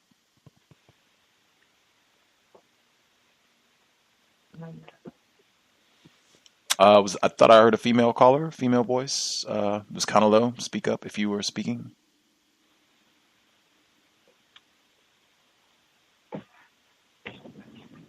Not hearing. Thought I did hear a female caller, but was there anyone else that we missed who had a final comment they wanted to make sure they got in? Can I be heard? Yes, sir. Yes, sir. Yes, sir. Good job staying alive. The other thing I was going to say was, as far as this individual who was on the broadcast, no, perhaps he is not necessarily a white person. However, he said that he is a white person. He identifies with white people. He identifies with the albino and albinoid members of the albino colony coming out of Europe after the last ice age. If he identifies with them, and he says he practices white supremacy, and he's killing black people, and his how do you say it? The consequence is the same. If you are killing black people, if you think that you're a white person, the consequence is the same. That's all. Thank you. Right on. Appreciate that, Mhandisi. Did anybody else have a final thought they wanted to make sure they got in before we conclude?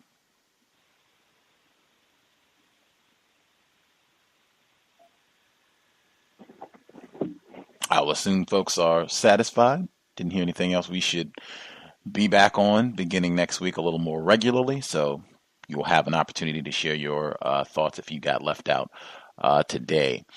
Again, thanks to all the folks, their well wishes, their concern. I will reach out to Pam. We were supposed to have Pam on the program, but the disruption was so mighty that got botched. I had been talking to her in December, but I haven't reached out to her since all this ugliness happened. So I will get back in touch with Pam, see if we can get her on the program. And so much got rescheduled. This was one, we were supposed to do this program. I don't even remember the date. It was sometime back the week the house flooded, a month and a half ago. We were supposed to do this program and quite a few others. So just trying to go back and compensate for lost time, rescheduling all of the dislocation trauma, do the best we can and proceed. But thanks for your patience during all of this, and hopefully we will get back to providing content that is constructive towards solving this problem immediately, the problem of white supremacy, racism, white people. That said, sobriety would be best. I think Mr. Shrewsberry, I think he said that they used to go out and do those sobriety checks and pull people over. Oh, I think you swerved, might be under the influence. Sobriety would be best. I can definitely say during the whole time where the flooding situation, I saw other flooding victims where it was, hey, let's have a drink. I'm feeling all bad. And we've been bounced out of our house. We don't know we're going to be able to go back and, drinking. And that just did not make the situation better at all.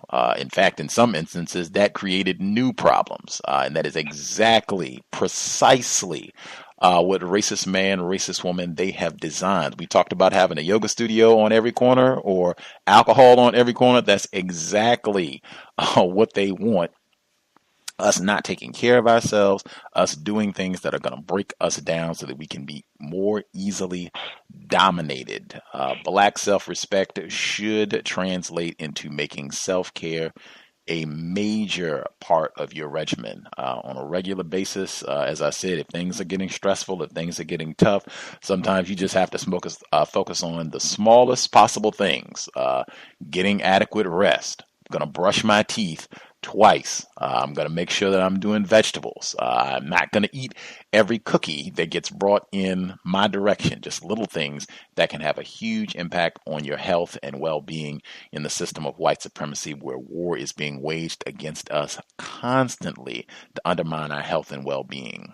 Self-care, hugely important. Sobriety, huge part of that. Sobriety would be best under conditions of white supremacy, especially if you're going to be behind a wheel, driver, or even as a passenger. You do not want to make it easy to be terrorized. I remember being out and about, I think it was on New Year's Eve, and they had the signs up all over Seattle about sobriety checkpoints, and there are going to be more of those. They're going to be more aggressive about that. I tried to tell as many non-white people as I could, be sober, be sober, be sober. Do not make it easy for them to make unnecessary problems for us. With that, thank you. Huge thanks to all the folks who dialed in, participated. Again, hope the C.O.W.S is worthy of your time and energy. With that, Creator, we ask that you help us remain patient with other Black people, victims of white supremacy. We ask that you help us remain patient with ourselves. Remind us to demonstrate the highest levels of Black self-respect at all times, in all places, each and every time we are in contact with another Black person. It has been time. Replace white supremacy with justice immediately. C.O.W.S signing out. Thanks all for tuning in. Nigga, you so brainwashed. I'm a victim, brother. Problem. You're a victim. Man, I'm a victim of 400 years of conditioning. Shut up. The man has programmed my conditioning. Even my conditioning has been conditioned.